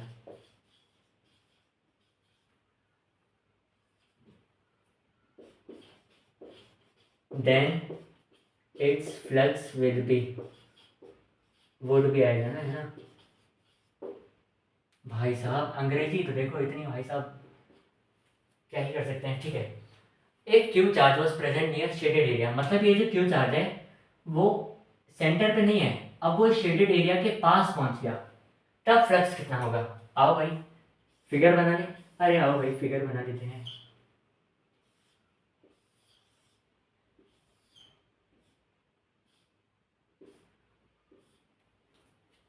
ये है हमारा शेडेड एरिया, एंड अभी जो हमारा चार्ज है वो इस शेडेड एरिया के पास पहुंच गया। तुम पास आए ओ यूं मुस्कुराए ओ, तुमने न जाने क्या सपने दिखाए। हाँ, तो ये क्या हुआ? ये इसके पास पहुंच गया। बहुत बढ़िया, बहुत बढ़िया, बहुत बढ़िया। अब इसका फ्लक्स कितना होगा? तो देखो, जब ये सेंटर पे था तो इसके थ्रू या बाकी किसी भी फेस के थ्रू जो फ्लक्स था वो इतना था। हाँ, अभी अगर ये इसके पास पहुंच गया तो इसका जो भी फ्लक्स होगा वो इससे तो ज्यादा ही होगा। अरे यार, अगर ये इसके पास पहुंच गया तो इसका फ्लक्स तो ज्यादा हो जाएगा ना। और कुछ लोग बोलेंगे पर सर फ्लक्स तो does not depend on location of charge. अरे तो मैंने कब कहा कि फ्लक्स चेंज हो रहा है? मैंने कहा पूरे क्यूब का फ्लक्स अभी भी उतना ही है, ये अभी भी उतना ही है। ये कहाँ चेंज हुआ लोकेशन की वजह से? ये उतना ही है, बट किसी एक साइड का फ्लक्स जो है वो तो चेंज हो सकता है। ये जो मैंने चीज कही थी वो किसके लिए कही थी? पूरे क्लोज सरफेस के लिए कही थी। किसी एक साइड के लिए नहीं। तो अब अगर देखो, अगर ये सेंटर पे है तो इसका जो फ्लक्स है वो इतना है। अब अगर ये इसके पास पहुंच गया तो इसका फ्लक्स जो होगा वो इससे तो बढ़ जाएगा, इससे तो बढ़ जाएगा। हाँ, तो इसका जो भी फ्लक्स आएगा, फ्लक्स ऑफ शेडेड एरिया, वो एटलीस्ट इससे तो ज्यादा ही होगा ना, Q/6 एप्सिलॉन नॉट से। हाँ, बहुत बढ़िया। तो इसका आंसर ये है कि जो भी फ्लक्स होगा, एग्जैक्ट हमें नहीं पता कितना होगा, अरे कैसे पता करें, तो एग्जैक्ट हमें नहीं पता, बट हमें इतना पता है कि इससे तो ज्यादा ही होगा। अच्छा, अगर ये चार्ज इससे दूर चला गया होता तो हम ये कहते हैं कि जो भी फ्लक्स आएगा वो इससे तो कम ही होगा, क्योंकि ये दूर चला गया। फील आ रही है? ठीक है, तो भाई छाप लो इसको। इसके बाद बहुत प्यारे सवाल करवाऊंगा, बहुत प्यारे। हो गया इतना? मिटा दूं? Okay okay okay okay okay.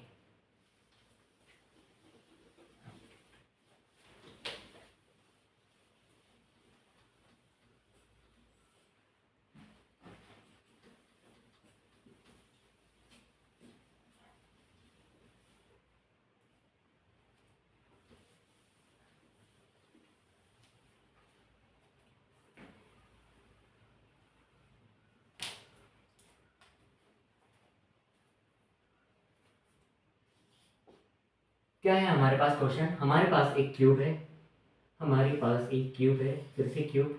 Sir इतनी क्यूब्स का आप करोगे क्या? इनका मैं बनाऊंगा एक घर, एक छोटा सा घर। तो ये है मेरे पास, ये है मेरे पास एक क्यूब। अब इस क्यूब के जो ऊपर वाली छत है ना, है ना, अरे इस घर की छत भी बन गई। हाँ, तो इस क्यूब की छत पे मैंने एक चार्ज रख दिया क्यूब। अब बोला फाइंड फ्लक्स, अब बोला find flux through this cube. अब हुई कंफ्यूजन, अब कैसे करें? अभी तक हम जो भी केसेस देख रहे थे उनमें ये जो चार्ज था वो इस क्यूब के अंदर था, तो हम बता पा रहे थे कि फ्लक्स जो होगा वो Q/ε0 होगा। बट यहाँ पे तो ये बाहर पहुंच गया, है ना, यहाँ पे तो ये बाहर पहुंच गया। अब क्या करें हम? अब क्या करें, अब क्या करें, बताओ बताओ बताओ। देखो, ये पूरा बाहर भी नहीं है। अगर ये पूरा बाहर होता, जैसे ये क्यू चार्ज यहाँ पे होता, तो हम बोल देते भाई इससे तो फ्लक्स जीरो होगा, क्योंकि ये तो पूरा बाहर है। बट ये इसके पूरा बाहर नहीं है, ये इसकी छत पे रखा हुआ है, ये इसकी छत पे रखा हुआ है। अब क्या करें भाई साहब, अब क्या करें? बताओ बताओ बताओ बताओ, क्या कर सकते हैं? तो सबसे पहले हमें कुछ ऐसा करना चाहिए। देखो, हमें गॉस लॉ अप्लाई करना है, ठीक है। तो गॉस लॉ के लिए सबसे जो बेसिक रिक्वायरमेंट है वो क्या होना चाहिए कि क्लोज सरफेस होना चाहिए। तो हमें कुछ ऐसा करना है कि ये जो चीज है वो एक क्लोज सरफेस बन जाए। बोले ये कैसे होगा? आओ देखते हैं ये कैसे होगा। भाई साहब बहुत मजा आने वाला है ये वाले सवालों में, अभी से बता रहा हूँ, बहुत मजा। तो हम क्या करें, क्या करें, क्या करें? ओए होए, क्या करें? तो ये है मेरा क्यूब, क्या हुआ तेरा वादा, ठीक है ठीक है ठीक है। तो ये है हमारा, ये है हमारा, ओए होए होए क्यूब। अरे छिछी, हाँ, ये है हमारा क्यूब।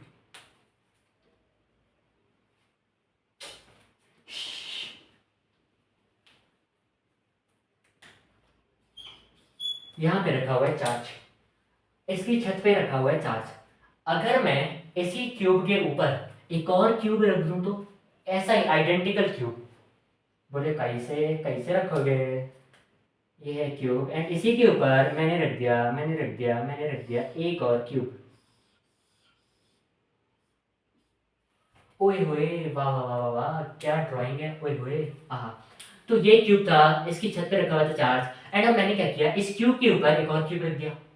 हाँ, क्या ये एक क्लोज सरफेस बन गया? अब ये दोनों क्यूब इस क्यूब चार्ज को क्लोज कर दिया, इन दोनों क्यूब्स ने ही इस क्यूब चार्ज को क्लोज कर दिया, एंड ये जो क्यूब चार्ज है वो इन दोनों ही क्यूब्स के एकदम सेंटर पे है। सिमेट्री बन गई, सिमेट्री बन गई। हाँ है ना, फील आ रहा है? हाँ। तो इस पूरे बड़े वाले क्यूब में से, ये पूरा बड़ा वाला क्यूब, मतलब एक क्यूब तो है नहीं, खैर क्यूबॉइड है, तो इस पूरे बड़े वाले क्लोज शेप से जो भी फ्लक्स होगा क्या वो Q/ε0 हो जाएगा? हाँ, क्योंकि ये तो अब क्लोज सरफेस बन गया ना। हाँ, इसका मतलब, अच्छा अब ये जो बड़ा वाला क्यूब है वो टोटल किससे बना हुआ है? ये खुद दो क्यूब से बना हुआ है। ये जो बड़ा वाला शेप है वो किससे बना हुआ है? ये दो क्यूब से बना हुआ है। तो क्या मैं ये कह सकता हूँ, कि दो क्यूब का मिला के जो फ्लक्स होगा वो किसके बराबर होगा, Q by epsilon not times के होगा। अरे बोल सकता हूँ कि नहीं, देखो मान लो ये है एक बड़ा वाला क्यूबॉइड, तो इस टोटल पूरे एक क्यूबॉइड में से जो फ्लक्स पास हो रहा होगा वो क्यू बाई एप्सिलॉन नॉट होगा। हाँ है ना। अब ये क्यूबॉइड खुद किससे बना हुआ है, दो क्यूब से बना हुआ है, तो क्या मैं ये भी कह सकता हूँ कि दो क्यूब से जो पास होने वाला फ्लक्स है वो क्यू बाई एप्सिलॉन नॉट होगा। अरे हाँ ये भी कह सकता हूँ।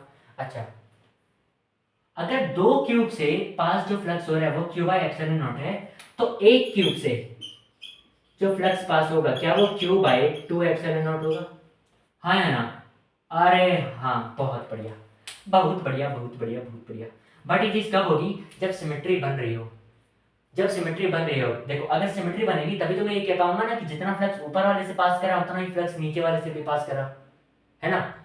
तो क्या हुआ, हमने सिमेट्री बनाने की कोशिश करी, ये इसकी छत पे रखा हुआ था तो हमने इसके ऊपर एक और क्यूब रख दिया, वो भी आइडेंटिकल क्यूब। क्यों, क्योंकि हमें सिमेट्री चाहिए थी। तो इस आइडेंटिकल क्यूब की वजह से ये चार्ज एनक्लोज हो गया। अब ये चीज दिखाऊं, अब ये चीज दिखाऊं, ठीक है। तो मुझे चाहिए एक छोटा सा पॉइंट चार्ज, कहाँ से लाऊं वो चार्ज। हाँ, बहुत देर ढूंढने के बाद मुझे कुछ मिला।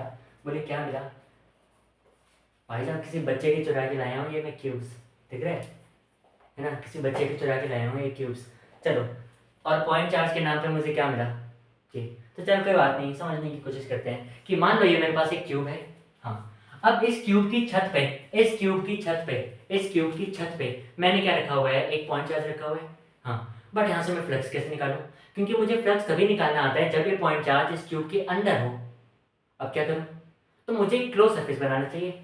तो मैंने एक आइडेंटिकल क्यूब लिया, मैंने क्या किया, एक आइडेंटिकल, ओए भाई क्या हो गया, भाई साहब टूट गया। हाँ, तो मैंने एक आइडेंटिकल क्यूब लिया एंड मैंने इसको इस पॉइंट चार्ज के ऊपर रख दिया, इस पॉइंट चार्ज के ऊपर रख दिया। अब क्या ये पॉइंट चार्ज एंक्लोज हो गया, अब क्या ये पॉइंट चार्ज एंक्लोज हो गया। हाँ, अब ये जो पॉइंट चार्ज था वो इस क्यूब के अंदर चला गया। हाँ, अब इन दो क्यूब्स का कितने क्यूब हैं, दो। अब इन दो क्यूब्स का जो फ्लक्स है वो टोटल कितना है, क्यू बाई एप्सिलॉन नॉट। तो एक क्यूब का फ्लक्स कितना होगा, Q by two epsilon naught. क्या समझ में आया, क्या समझ में आया, है ना। हाँ, तो हमें आ गया समझ में। अब भाई साहब आते होंगे बच्चे मुझे ढूंढते हुए, सर उनको कैसे पता कि ये आपने चुराया है। भाई सभी को पता है, ऐसे काम सिर्फ मैं ही कर सकता हूँ। ठीक है, इतना आ गया, इतना आ गया। ठीक है, तो और क्वेश्चन हमारे पास क्या है, और क्वेश्चन हमारे पास क्या है। अरे इतना नहीं है, और भी क्वेश्चन है। अरे हाँ, अभी तो और बहुत सारे क्वेश्चन है। तो और क्वेश्चन है हमारे पास, क्या क्या क्या क्या क्या। ये है मेरे पास एक क्यूब, अरे फिर से क्यूब, हाँ फिर से क्यूब। तो ये है हमारे पास एक क्यूब।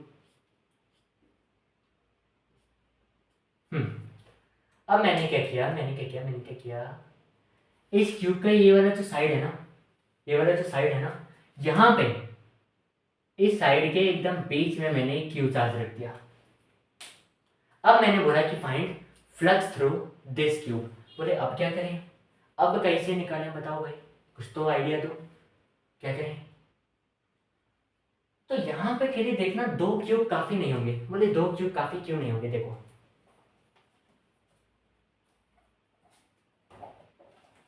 ये मेरे पास पॉइंट चार्ज है एंड मुझे इस पॉइंट चार्ज को कहाँ रखना है, ये जो इसकी एक साइड है ना, ये साइड, ये किसका कॉर्नर है, ये इसके बीच में रखना है। तो मैंने इस पॉइंट चार्ज को रख दिया इसके बीच में से, है ना। अरे यही चीज है कि नहीं, हाँ। अरे अरे अरे, यही चीज है, हाँ बोले यही चीज है, लग तो वही चीज रही है। एक काम करते हैं, थोड़ा सा बड़ा पॉइंट चार्ज लेते हैं।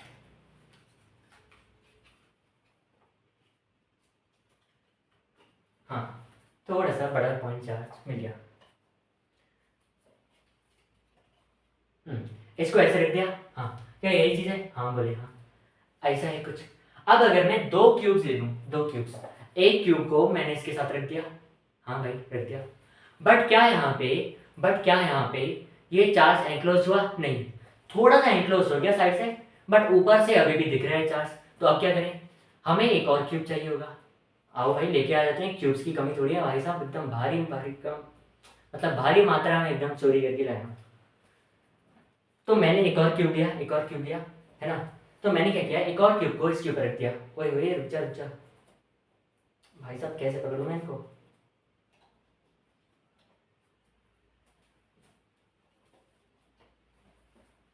भाई साहब मास्टर एकदम गहरी दुविधा में, इनको पकड़ा कैसे जाए? एक तो ये खुलते जा रहे और लो चोरी का मान। हाँ, तो मैंने क्या किया, इनको ऐसे कवर किया, इनको ऐसे कवर किया। हाँ, अब मैंने एक और क्यूब लिया एंड इसके ऊपर रख दिया। अब कुछ लोग खुश, अरे भाई साहब 3 क्यूब्स में काम हो गया, 3 क्यूब्स में काम हो गया। चार्ज तो एंक्लोज हो गया, मैं मानता हूँ चार्ज एंक्लोज हो गया, बट क्या ये 3 क्यूब मेरे किसी काम के हैं? बोले क्यों? क्या ये सिमेट्री बन रही है? बोले सिमेट्री तो नहीं बन रही। अगर एक और क्यूब आ जाए यहाँ पे तो मस्त सिमेट्री बन जाएगी। हाँ, तो मस्त सिमेट्री बन जाएगी, बहुत बढ़िया। तो मैं क्या करूँगा, एक और क्यूब लेके आऊँगा। मैं क्या करूँगा, एक और क्यूब लेके आऊँगा। एक और क्यूब को अगर मैं ऐसे रख दूँ तो ये क्या हो गया है भाई साहब, 4 क्यूब सिमेट्री बन गई। चार्ज भी एंक्लोज हो गया। क्या चार्ज इसके एकदम बीचों बीच है? हाँ भाई, चार्ज एकदम बीचों बीच है एंड ये चार्ज एंक्लोज हो गया 4 क्यूब्स में। देखा? अगर ये पिंक वाला क्यूब ना होता, वही वही अगर ये पिंक वाला क्यूब ना होता, चार्ज अभी भी एंक्लोज है बट सिमेट्री नहीं है। ये पिंक वाला क्यूब मैंने क्यों रखा? ताकि सिमेट्री आ पाए। मतलब इस कंडीशन में चार्ज कैसे एंक्लोज होगा? 4 क्यूब्स के साथ होगा। कैसे होगा? 4 क्यूब्स के साथ होगा। फील आई हाँ या ना?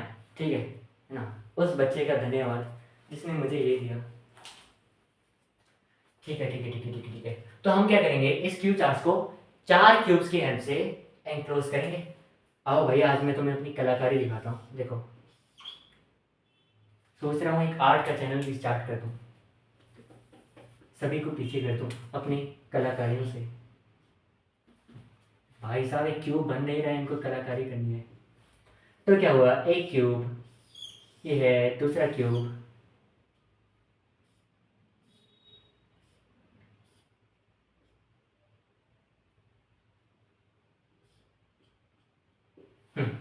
एंड चार्ज कहाँ पे रखा हुआ है? चार्ज कहाँ पे रखा हुआ है? चार्ज रखा हुआ है यहाँ पे, चार्ज रखा हुआ है यहाँ पे, है ना? चार्ज रखा हुआ है यहाँ पे एंड इस चार्ज को हमने एंक्लोज कैसे किया?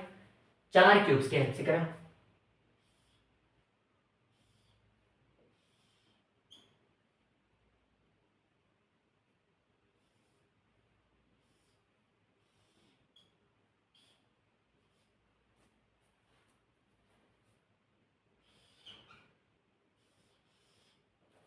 छी छी, ये क्या बन गया?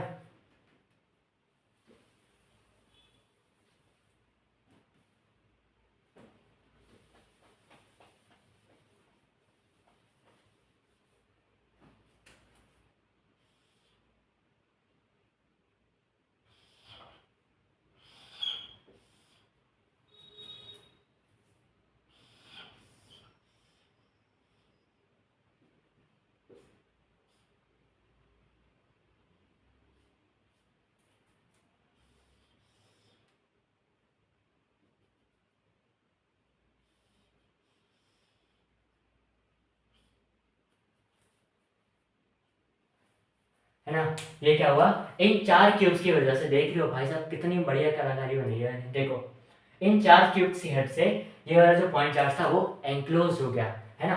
तो अब इन 4 क्यूब्स की वजह से, इन 4 क्यूब्स की वजह से टोटल, वही वही इन 4 क्यूब्स की वजह से जो फ्लक्स आया वो कितना आया?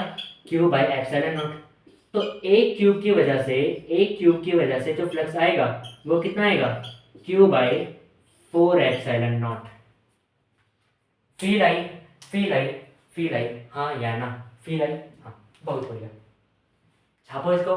अभी इसका एक एडवांस वर्जन आ रहा है, मतलब एडवांस में नहीं आया बट इसका एक लेवल अप वर्जन आ रहा है। मिटा दूं इसको?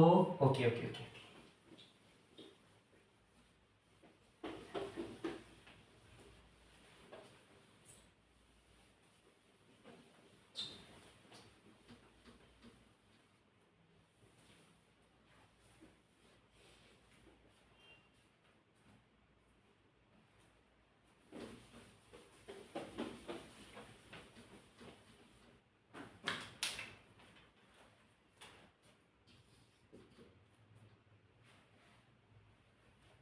क्या है वो सवाल एडवांस वाला? फिर से एक क्यूब है हमारे पास, बहुत बढ़िया।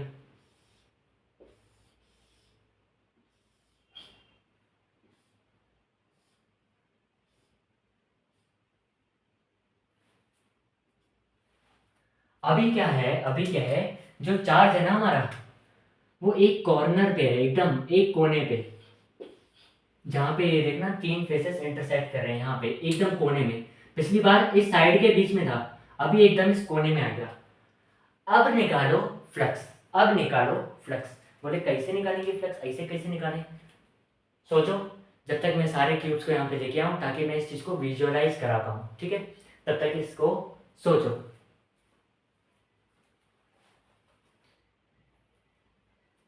आया कुछ समझ में आया कि सिमेट्री कैसे बनानी है? नहीं भी आया तो कोई बात नहीं। तो हमने क्या किया, एक क्यूब है हमारे पास, एंड क्यूब के कॉर्नर पे, यहाँ पे कॉर्नर ये होता है ना, यहाँ पे क्या रखा हुआ है, एक पॉइंट चार्ज रखा हुआ है। तो ये हमारा पॉइंट चार्ज, हालांकि बहुत बड़ा पॉइंट चार्ज है, बट कोई बात नहीं, यहाँ पे रखा हुआ है। अब हम क्या करें, एक एक क्यूब हमने ऊपर रख के देखा, एक क्यूब हमने ऊपर रख के देखा, बट ये एंक्लोज्ड नहीं हुआ, ठीक है? एक क्यूब हमने यहाँ नीचे साइड में रख के देखा, बट ये अभी भी एंक्लोज्ड नहीं हुआ। हम एक और क्यूब लेके आए, यहाँ पे रखा, अभी भी ये एंक्लोज्ड नहीं हुआ। हम एक और क्यूब लेके आए, नीचे रखा, बट अभी भी एंक्लोज्ड नहीं हुआ। देखना, आफ्टर 4 क्यूब्स, इसको हटा देता हूँ 1 मिनट के लिए। आफ्टर 4 क्यूब्स, जब मैंने 4 क्यूब नीचे रखे, तो ये नीचे से तो एंक्लोज हो गया, नीचे से एंक्लोज हो गया, बट ऊपर से अभी तक एंक्लोज नहीं हुआ। अब क्या करें? 4 क्यूब है ना, देखना नीचे से एंक्लोज हो गया पूरा, बट ऊपर से एंक्लोज नहीं हुआ। दिख रहा है ना, नीचे से एंक्लोज हो गया पूरा, बट ऊपर से एंक्लोज नहीं हुआ। हाँ, अगर फिर भी किसी को ना दिख रहा हो तो रुक जाओ। नीचे से एंक्लोज हो गए सारे चार्ज, बट ऊपर से एंक्लोज नहीं हुए, ठीक है? तो ऊपर से एंक्लोज करने के लिए, जैसे नीचे 4 लगाए हैं क्यूब्स, वैसे ही ऊपर भी लगा देता हूँ, तो एंक्लोज हो जाएंगे। बहुत बढ़िया। तो एक क्यूब,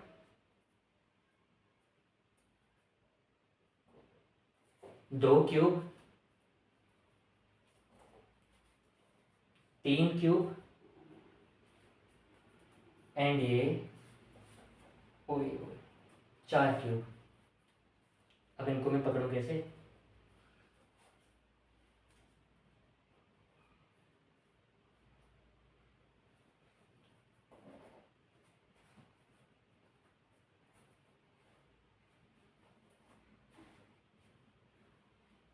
अब देखना, इन 8 क्यूब्स के बाद, क्या ये पॉइंट चार्ज एंक्लोज हो गया? हाँ, इस 8 क्यूब्स के बाद ये पॉइंट चार्ज एंक्लोज हो गया। मतलब इस पॉइंट चार्ज को एंक्लोज करने के लिए मुझे क्या चाहिए? 8 क्यूब्स चाहिए, 8 क्यूब्स चाहिए। देखो, 8 क्यूब्स, इसके बाद ये पॉइंट चार्ज एंक्लोज हो गया। हाँ, बहुत बढ़िया। तो फाइनली जो टॉपिक समझाने में सबसे ज़्यादा डर लगता था कि आखिर ये विजुअलाइज कैसे कराऊंगा, वो सक्सेसफुली यहाँ पे हो गया। विजुअलाइज करा दिया पूरा दिखा के कि आखिर कैसे ये पॉइंट चार्ज को हम एंक्लोज करना है और सिमेट्री बनानी है, ठीक है? तो 8 क्यूब्स की हेल्प से, मैंने एक क्यूब बनाया पूरा टोटल, एंड उसका फ्लक्स कितना आया? Q by epsilon naught. तो एक क्यूब की वजह से फ्लक्स कितना आएगा? Q by 8 epsilon naught, Q by 8 epsilon naught. और फिगर अगर किसी को बनानी हो तो कैसे बनेगी?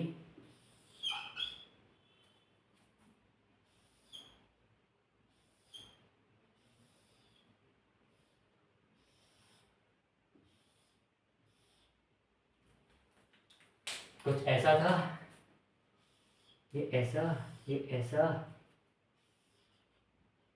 ये ऐसा, ये ऐसा।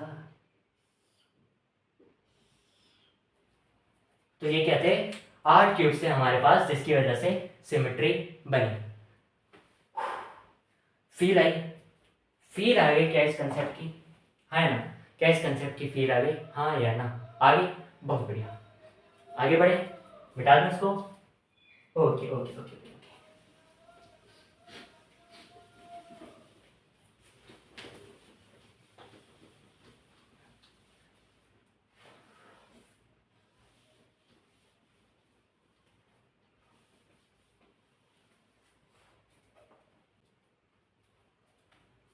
अब एक पॉइंट हमारे पास क्या आता है, एक पॉइंट लिखना नोट करके,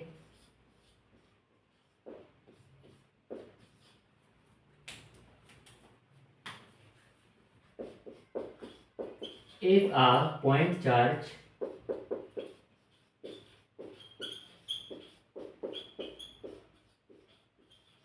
is present at corner of a plate,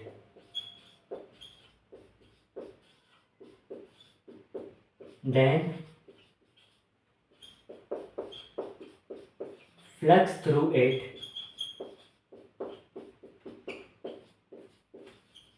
is zero. बोले क्या, if a point charge is present at corner of a plate, plate मतलब सिंपली कोई सरफेस, कोई सरफेस, क्लोज सरफेस की बात नहीं हो रही, सिंपली कोई सरफेस, एक प्लेट जैसा शीट, ठीक है। Then flux through it is zero. बोले मतलब क्या है, मान लो ये मेरे पास क्या, एक प्लेट, ठीक है, एक प्लेट, एंड मैंने इसके कॉर्नर पे, यहाँ पे एक चार्ज रख दिया, इसके कॉर्नर पे, कहाँ गया वो, इसके कॉर्नर पे मैंने रख दिया, इसके कॉर्नर पे ऐसे मैंने रख दिया क्या, एक पॉइंट चार्ज। तो इस पॉइंट चार्ज की वजह से जो फ्लक्स होगा वो जीरो होगा, ठीक है। बोले कैसे,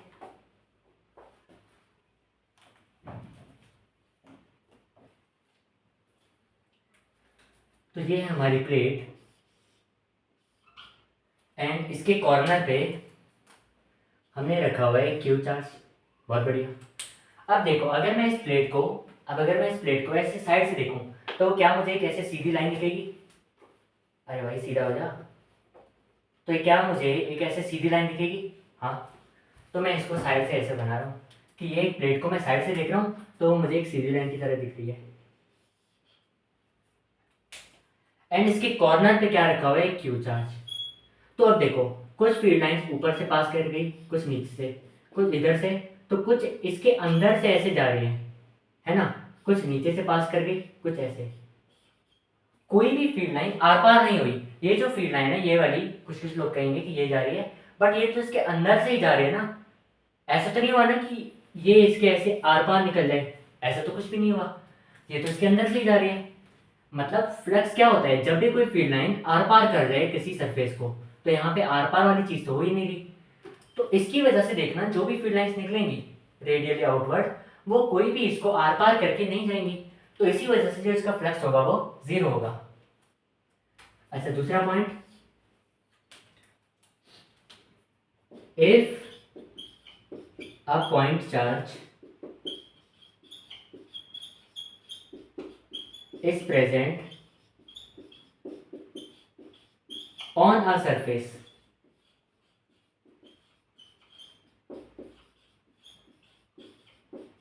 then also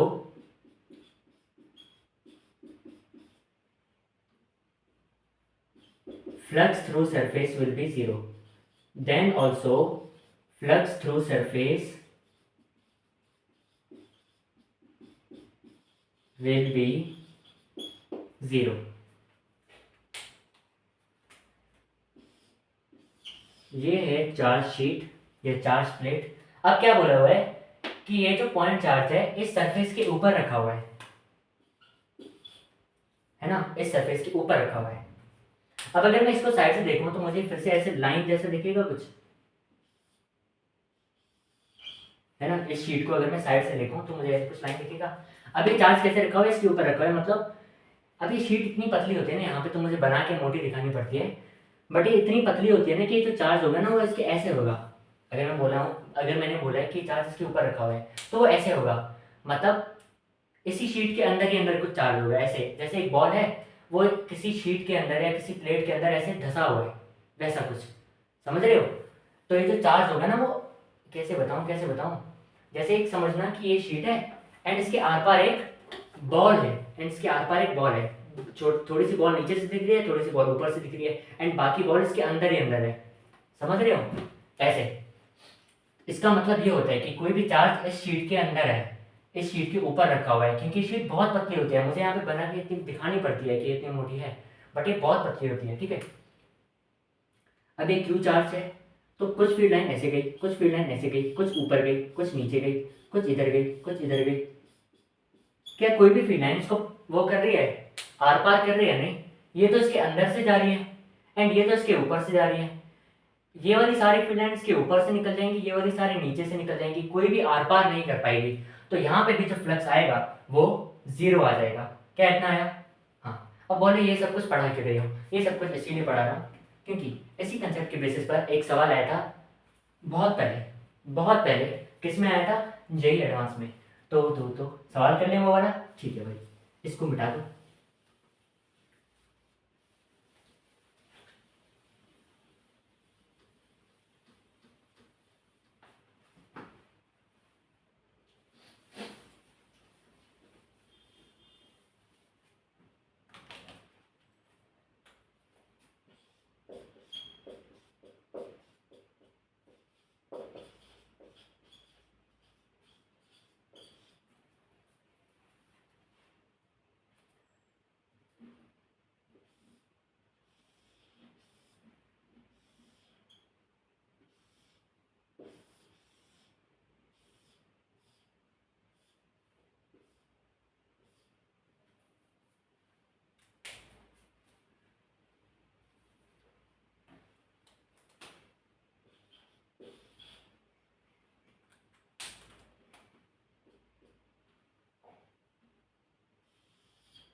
तो ये है हमारे पास एक क्यूब एंड इसके कॉर्नर पे क्या है?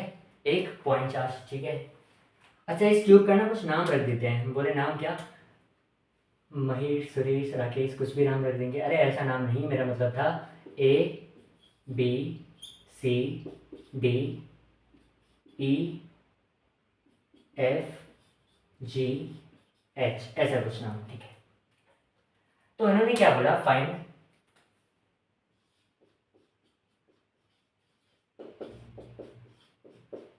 Flux through side, find flux through side E F G H. इस वाले ये जो साइड है ना, ये वाला जो फेस है इसका, यहाँ से हमें फ्लक्स निकालना है। अभी तो हमने जो निकाला था ना इसका flux, Q by 8 epsilon not, वो इस पूरे क्यूब का फ्लक्स था। अभी हमें सिर्फ एक का निकालना है। तो बोले ये तो बहुत आसान है, पूरे क्यूब का पता है, एक का निकाल लेंगे। तो 6 साइड होती हैं क्यूब में, तो 6 का हमें पता है, तो एक का हम निकाल लेंगे। तो ऐसा नहीं है। ऐसा क्यों नहीं है? क्योंकि ये चार्ज बीच में नहीं है। अगर ये चार्ज बीच में होता तब हम बोल सकते थे कि 6 फेसेस का हमें पता है, तो एक फेस का हम निकाल सकते हैं। बट ये चार्ज कॉर्नर पे है, तो यहाँ पे कुछ अलग चीज़ आएगी। ऐसी थोड़ी ना जी एडवांस में है। तो क्या आएगा? क्या आएगा? आओ देखते हैं। ये है हमारे पास एक क्यूब, ये है हमारे पास एक क्यूब। इसके कॉर्नर पे, इसके कॉर्नर पे यहाँ पे मान लो रखा हुआ है पॉइंट चार्ज। कहाँ गया वो हमारा पॉइंट चार्ज? ये इसके कॉर्नर पे, हाँ इसके कॉर्नर पे रखा हुआ है पॉइंट चार्ज। देखना। अब देखो, मैंने कहा था कि अगर किसी भी शीट पे, अगर किसी भी शीट के कॉर्नर पे चार्ज हो तो उसका फ्लक्स 0 होता है ना? तो देखना, क्या ये एक शीट है? अगर मैं इसको खोल दूं तो क्या ये एक शीट है? हाँ। एंड अगर मैं इसको वापस इस शीट को यहाँ पे रख दूं तो ये क्यूब का एक साइड बन गई। हाँ, इसका मतलब, अरे भाई खुल गया है तो पूरा। इसका मतलब क्या है कि एक क्यूब ऐसी 6 शीट से बना होगा। बोले हाँ, कि एक क्यूब ऐसी 6 शीट से बना होगा। 1 2 3 4 5 6। बोले हाँ, बात तो सही है। तो देखना, ये है एक शीट एंड इसके कॉर्नर पे रखा हुआ है चार्ज क्यूब। तो इस शीट पे जो भी फ्लक्स होगा वो होगा 0। बोले हाँ। अब अच्छा, ये वाली शीट, ये शीट है एंड इसके कॉर्नर पे भी चार्ज रखा हुआ है क्यूब, तो यहाँ पे भी फ्लक्स 0 होगा। मतलब इसमें भी फ्लक्स 0, इसमें भी फ्लक्स 0। अच्छा, इस पे आओ, ये भी एक शीट है एंड इसके कॉर्नर पे भी एक चार्ज रखा हुआ है क्यूब, तो यहाँ पे भी फ्लक्स 0। मतलब 3 शीट में, टोटल 6 है, उसमें से 3 शीट में जो चार्ज है, सॉरी, चार्ज है वो है कॉर्नर पे। और इन्हीं तीनों शीट्स में से जो फ्लक्स होगा वो भी 0 हो जाएगा क्योंकि चार्ज कॉर्नर पे है। ये ये तो इन तीनों की वजह से जो फ्लक्स होगा वो 0 होगा। बाकी बचा क्या? बचा हमारे पास ये और ये, मतलब टोटल हैं 6, टोटल हैं 6 साइड्स। उस 6 में से 3 साइड की में जो फ्लक्स होगा वो 0 होगा। बोले क्यों? क्योंकि इन तीनों साइड्स में कॉर्नर पे क्या है हमारे पास, एक पॉइंट चार्ज है। तो 3 तो निकल गई, बाकी कितनी बची? बाकी बची है 3। अब इन तीनों में जो फ्लक्स होगा वो बराबर होगा कि नहीं? हाँ, क्योंकि देखो ये है चार्ज यहाँ पे एंड बाकी 3 वाली साइड है नीचे यहाँ पे, तो मस्त सिमेट्री बन रही है। देखना, ये चार्ज है यहाँ पे एंड इसके एकदम अपोजिट साइड्स में बाकी 3 साइड्स हैं ये, तो सिमेट्री तो बन रही है बढ़िया सी, सिमेट्री तो बन रही है बढ़िया सी। इसका मतलब इन तीनों साइड्स में से जो फ्लक्स होगा वो बराबर होगा एंड वो किसके बराबर होगा? Q बाई 8 एप्सिलॉन नॉट के, क्योंकि इस पूरे का फ्लक्स कितना आता था? Q by 8 epsilon not. इस पूरे क्यूब का जो फ्लक्स आता था वो कितना आता था? Q by 8 epsilon not. हाँ, तो अब एक चीज देखो, ये है क्यूब, इसके साथ ये वाली साइड है, तो इसका फ्लक्स क्या आ जाएगा? 0। इसके साथ ये वाली साइड है तो इसका फ्लक्स क्या आ जाएगा? 0। इसके साथ ये आगे वाली स्लाइड है कि नहीं, आगे वाली साइड है कि नहीं, तो इसका भी फ्लक्स क्या आ जाएगा? 0। अब बचा क्या क्या? बची ये साइड वाली ADHE, तो phi of ADHE is equal to phi of EFGH is equal to phi of, देखो आगे वाली का 0 है बट क्या पीछे वाली का 0 है? नहीं, पीछे वाली का तो 0 नहीं है क्योंकि इसके कॉर्नर पे कोई भी चार्ज नहीं है। तो ABFE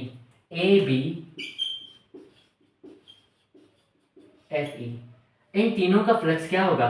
बराबर होगा फाई के, है ना।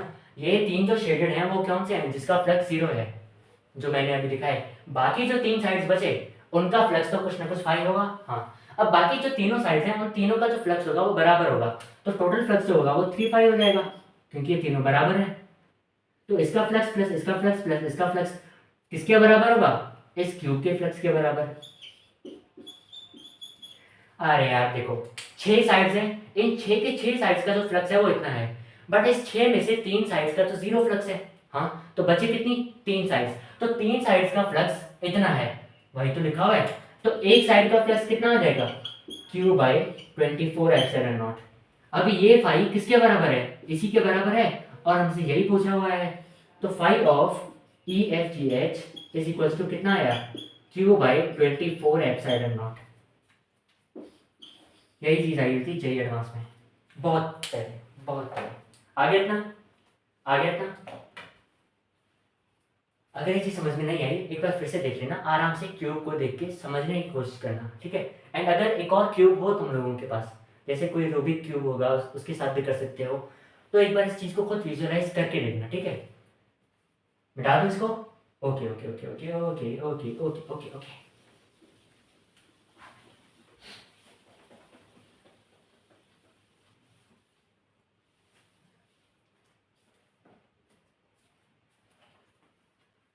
तो जेई मेंस 2026 में हमारे पास एक सवाल आया कि हमारे पास 2 पॉइंट चार्जेस हैं, 8 माइक्रोकूलम जो कि रखा हुआ है x is equal to 2 centimetre पे एंड माइनस 2 माइक्रोकूलम जो कि रखा हुआ है x is equal to 4 centimetre में। फिर हमारे पास 2 स्फीयर्स हैं, एक स्फीयर का रेडियस है 3 सेंटीमीटर और दूसरे का है 5 सेंटीमीटर, और इन दोनों का ही जो सेंटर है वो है ओरिजिन पे। तो हमें क्या करना है? रेशियो ऑफ फ्लक्स निकालना है इन दोनों स्फीयर्स के थ्रू।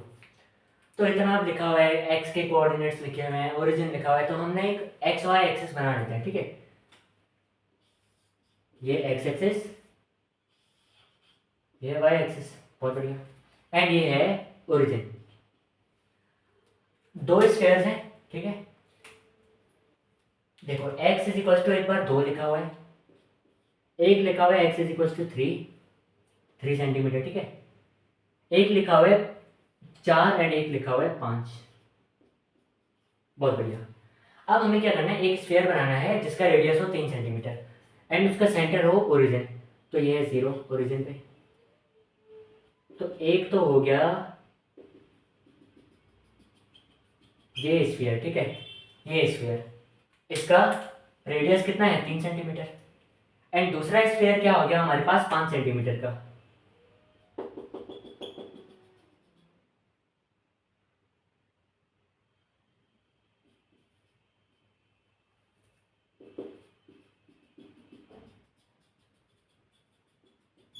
आ गया इतना, आ गया इतना, ठीक है। दो हमारे पास स्फीयर्स बन गए। अच्छा, एक पॉइंट चार्ज रखा हुआ है 8 माइक्रोकूलम का x is equal to 2 centimetre पे। यहाँ पे रखा हुआ है 8 माइक्रोकूलम का charge and x is equal to 4 centimetre पे रखा हुआ है -2 माइक्रोकूलम का चार्ज। अभी हमें क्या निकालना है, flux through these two spheres. तो इस स्फीयर 3 सेंटीमीटर वाले को मानते हैं स्फीयर 1, 5 सेंटीमीटर वाले को मानते हैं स्फीयर 2। तो अगर मैं फ्लक्स ऑफ 1 की बात करूं तो इसके अंदर आएगा Q1/ε0।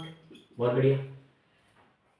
इस वाले 1 वाले स्फीयर के अंदर कौन सा चार्ज है, 8 माइक्रोकूलम, ठीक है। तो इसका फ्लक्स कितना आएगा, 8 माइक्रोकूलम बटे ε0, ठीक है। अच्छा, 2 वाले की बात करूं तो इस 2 वाले के अंदर, इस 2 वाले स्फीयर के अंदर कौन कौन से चार्जेस हैं, 8 माइक्रोकूलम एंड -2 माइक्रोकूलम। तो इसके अंदर नेट चार्ज कितना है, 8 माइक्रोकूलम -2 माइक्रोकूलम अपॉन ε0। ये कितना हुआ, 6 माइक्रोकूलम अपॉन ε0। बहुत बढ़िया। तो φ1/φ2 कितना होगा, φ1/φ2 कितना होगा, 8 ε0 8 माइक्रोकूलम बटे ε0 डिवाइडेड बाय 6 माइक्रोकूलम बटे ε0। ये कटा, माइक्रो माइक्रो कटा, 8/6, 8/6 कितना आता है, 4/3। तो इतना आसान सवाल कहाँ पूछा गया था, जेईई मेंस 2026 में। आ गया इतना, ठीक है।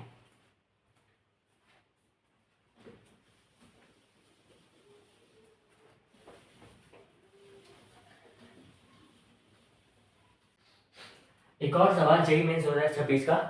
एक क्यूब है एंड उसके एक फेस के ऊपर क्या रखा हुआ है, क्यू चार्ज, एंड दूसरे फेस के मतलब एंड दूसरे किसी कॉर्नर पे रखा हुआ है 2 क्यू चार्ज एंड पूछा हुआ है टोटल फ्लक्स थ्रू क्यूब। बोलिए ये कैसे होगा, अगर सिर्फ ये होता तब हमें करना आता था, इसके हम पास एक और क्यूब रख देते, सिमेट्री बन जाती। अच्छा, अगर सिर्फ ये होता तब भी हमें करना आता था, है ना, बट ये दोनों साथ में आ गए। अरे तो टेंशन काहे लेनी, इसका फ्लक्स अलग से निकालो, इसका फ्लक्स अलग से निकालो, कोई दिक्कत थोड़ी है, एंड दोनों को अलग अलग प्लस कर दो, इसका फ्लक्स प्लस इसका फ्लक्स, कोई दिक्कत थोड़ी है, ठीक है। आओ भाई निकालते हैं। तो देखो, अगर मेरे पास कुछ ऐसा होता, एक क्यूब होता,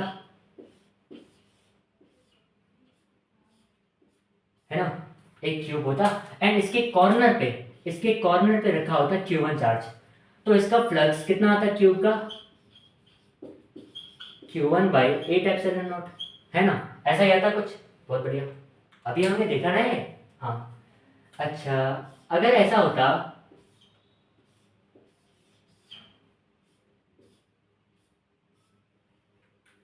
कि इसके एक फेस के ऊपर रखा होता कुछ Q2 चार्ज, अभी तक हमने यहाँ देखा था इसको, अभी ये वाली चीज यहाँ आ गई, तो हम एक और क्यूब यहाँ रख देंगे साइड में, कोई दिक्कत थोड़ी है, हाँ। तो ये क्यूब का कितना आ जाएगा, Q2/2ε0। बहुत बढ़िया। अभी ये क्यूब का पता है एंड ये क्यूब का पता है, एक काम करना है, इसको ना φ1 लिख दो, इसको φ1 लिख दो एंड इसको φ2 लिख दो।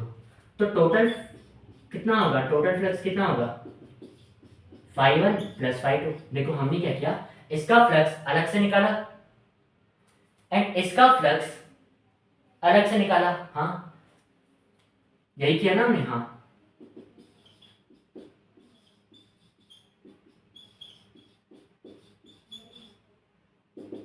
देखो Q1 की जगह क्या है, Q1 की जगह क्या है, 2Q, Q2 की जगह क्या है, Q, 2 और 8 कटा, ये कितना बचा, Q/4ε0 प्लस Q/2ε0, ठीक है ठीक है ठीक है ठीक है, ये बचा 2 2 2, तो ये कितना आ गया, 3Q/4ε0। तो total flux through this cube कितना आ गया, 3Q/4ε0। क्या दिखाई दे रहा है, बिल्कुल बहुत बढ़िया से दिखाई दे रहा है। तो हमने क्या करा, दो चार्जेस थे बट हमें इसका साथ में निकालना नहीं आता, तो हमने क्या किया, इसका फ्लक्स अलग से निकाला φ1, इसका फ्लक्स अलग से निकाला φ2 एंड इन दोनों को प्लस कर दिया। आ गया, ठीक है। अब एक क्वेश्चन आया कब, जेईई मेंस 2025 में, उन्होंने क्या बोला कि हमारे पास गॉसियन क्यूब है। गॉसियन क्यूब कुछ नहीं है, एक सिंपल क्यूब, ठीक है, जिसकी साइड है √3 सेंटीमीटर। बहुत बढ़िया। अब उन्होंने बोला कि हमने एक इन्फिनिटली लॉन्ग वायर ली जिसका यूनिफॉर्म चार्ज डिस्ट्रीब्यूशन है, uniform linear charge distribution lambda, याद है? अरे याद है कि नहीं, लेक्चर नंबर 7 में शायद से कराया था ये सब कुछ, ठीक है? लैम्डा, सिग्मा, रो, ये सब कुछ कराया था। तो यूनिफॉर्म लीनियर चार्ज डिस्ट्रीब्यूशन है इतना। तो it passes through any two corners of the cube, इस क्यूब के किसी भी दो कॉर्नर से ये पास कर गई to produce maximum flux then find flux. अच्छा, इस मैक्सिमम फ्लक्स का कुछ तो मतलब होगा, तभी तो दिया हुआ है। तो कहना क्या चाहते हैं कि हमारे पास एक क्यूब है, हमारे पास एक क्यूब है, ठीक है? हाँ भाई साहब खेल लो, पहले पढ़ाना बाद में, है ना? तो हमारे पास एक क्यूब है एंड हमने यहाँ से एक वायर पास करे, हमने यहाँ से एक वायर पास करे, मान लो इसको एक वायर मान लो, इन्फिनिटली लॉन्ग वायर, ठीक है? अब बोला हुआ है कि it passes through any two corners of the cube, कोई भी दो कॉर्नर से पास कर रही है, बट फ्लक्स कैसा प्रोड्यूस होना चाहिए? Maximum flux. अच्छा, मैक्सिमम फ्लक्स कैसे प्रोड्यूस होगा? जब अंदर चार्ज ज्यादा हो, मैक्सिमम हो। हाँ, अगर अंदर चार्ज ज्यादा होगा तो ज्यादा फ्लक्स होगा। चार्ज ज्यादा कैसे होगा? अगर ये वायर, ये जो चार्ज वायर है, चार्ज किसके ऊपर है? इसी वायर के ऊपर ही तो है। हाँ, अगर ये जितनी ज्यादा वायर अंदर हुई इसके तो उतना ज्यादा फ्लक्स होगा। बोले हाँ। तो एक चीज देखो, अगर वो इस कॉर्नर से जाए, खोल के दिखा रहा हूं ताकि और अच्छे से आए, अगर वो इस कॉर्नर से आए एंड इस कॉर्नर से चली जाए, अगर ये वायर इस कॉर्नर से एंड इस कॉर्नर से चली जाए तो इतना ही वायर यूज होगी। हाँ, इतनी ही वायर यूज होगी। अच्छा, अगर वो यहां से आए एंड यहां से चली जाए तो इतनी वायर यूज होगी, इतनी वायर यूज होगी, थोड़ी सी और ज्यादा, है ना, डायगोनल जितनी। बट अगर वो इस कॉर्नर से आए एंड इस वाले कॉर्नर से, देखना इस वाले कॉर्नर से बॉडी डायगोनल से पास कर रहे हैं तो देखना सबसे ज्यादा वायर यूज होगी।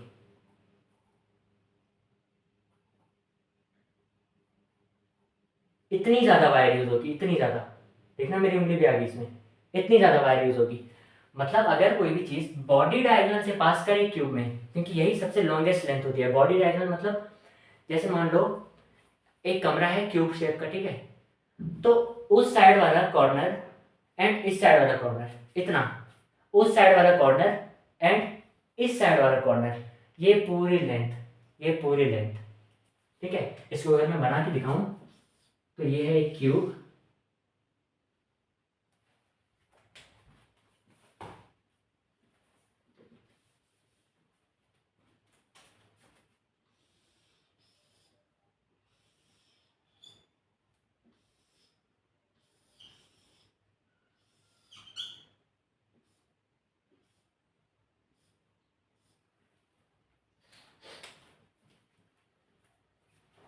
तो देखना एक है ये वाला कॉर्नर एंड एक है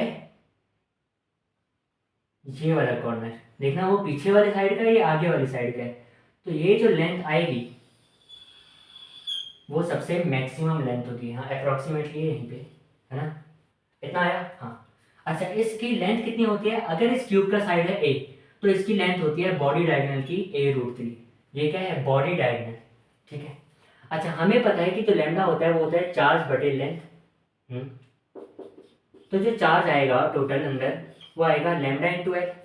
हाँ, एल क्या है कि कितनी वायर अंदर है, तो टोटल चार्ज अंदर कितना आएगा? लैम्डा कितना है? लैम्डा कितना है? लैम्डा कितना है? लैम्डा कितना है? 2 nano coulomb, 2 nano coulomb, 2 nano coulomb पर मीटर, है ना? 2 नैनो कूलम्ब पर मीटर। एल कितना है? एल कितना है? एल बराबर है a√3 के। हाँ, ए खुद कितना है? ए खुद है √3 सेंटीमीटर। सेंटीमीटर को मीटर में कन्वर्ट करेंगे तो अपॉन 100 आ जाएगा। हाँ, इंटू √3 ये है एंड यूनिट कौन सी है? मीटर। तो मीटर मीटर से कट गया, √3 इंटू √3 कितना बन गया? 3, एंड 3 2 से मल्टीप्लाई हुआ तो आ गया 6। अच्छा, नैनो कितना होता है? नैनो होता है 10 की पावर -9 और अपॉन 100 भी है, तो ये कितना बन गया? 6 इंटू 10 की पावर -11 कूलम्ब। इतना आ गया हमारे पास अंदर चार्ज। अब आती है फ्लक्स निकालने की बारी। तो फ्लक्स क्या होता है? Q by epsilon not. अंदर इतना ही चार्ज होगा ना, देखना ये चार्ज वायर इसके अंदर गई तो अंदर टोटल चार्ज हमने निकाल दिया इतना, तो अंदर हम इसी चीज़ को रख देंगे 6 इंटू 10⁻11। अब क्या एप्सिलॉन नॉट की वैल्यू रखनी चाहिए कि नहीं? एप्सिलॉन नॉट की वैल्यू कितनी होती है? 8.85 इंटू 10⁻12 रखनी चाहिए। क्या कैलकुलेशन आसान हो गया मुश्किल? भाई मुश्किल हो जाएगी बहुत ज़्यादा। अब हम क्या करें? तो एक काम करते हैं, ऊपर भी 4 पाई से मल्टीप्लाई कर देते हैं, नीचे भी 4 पाई से मल्टीप्लाई कर देते हैं। बहुत बढ़िया। तो 5 क्या बन गया? देखो 4 पाई 66 से मल्टीप्लाई हुआ तो कितना आया? 4 इंटू 6 कितना आता है? 24 एंड पाई एंड इसके साथ 10⁻11 एंड यहाँ क्या बचा? 1/4 पाई एप्सिलॉन नॉट। यहाँ क्या बचा? 1/4 पाई एप्सिलॉन नॉट। अच्छा 1/4 पाई एप्सिलॉन नॉट कितना होता है? ये होता है 9 इंटू 10�9 इंटू 24 पाई इंटू 10⁻11 है ना? ठीक है, ये एंड ये कटा तो कितना बचा? 10⁻2 बच गया। 9 इंटू 24 कितना होता है? ये कितना होता है? 216 पाई इंटू 10⁻2। अच्छा 10⁻2 को मैं अपॉन 100 भी लिख सकता हूँ? हाँ बिल्कुल लिख सकता हूँ। तो 216/100 कितना आया? 2.16 एंड पाई ही रहने देंगे एंड इतना आ गया हमारा फ्लक्स। एंड फ्लक्स की यूनिट कितनी होती है? फ्लक्स की यूनिट कितनी होती है? फ्लक्स की यूनिट कितना होती है? न्यूटन मीटर स्क्वायर पर कूलम्ब। क्या फील आ गई? क्या फील आ गई? हमने क्या करा? हमने मैक्सिमम फ्लक्स बोला हुआ था तो हमने वो लेंथ निकाली जब ये मैक्सिमम वायर अंदर हो, एंड फिर अब उस लेंथ के हिसाब से हमने चार्ज निकाल दिया अंदर वाला, एंड एनक्लोज चार्ज से हमने फ्लक्स निकाल दिया। कितना आया? क्या ये दिखाई भी दे रहा है? हाँ तो ये बिल्कुल सही दिखाई दे रहा है। तो यहीं पे करते हैं इस लेक्चर को समाप्त। आई होप आपको समझ में आ गया होगा, फील आ गई होगी। एंड गॉस लॉ का अब तक का सबसे best lecture, literally one of the best lecture. ठीक है, तो इसके नोट्स बना लेना, जो भी मैंने सवाल करा है इनको एक बार अच्छे से करना है एंड विजुअलाइज भी करके देख लेना। पढ़ाई करते रहिए। All the very best. जय हिंद।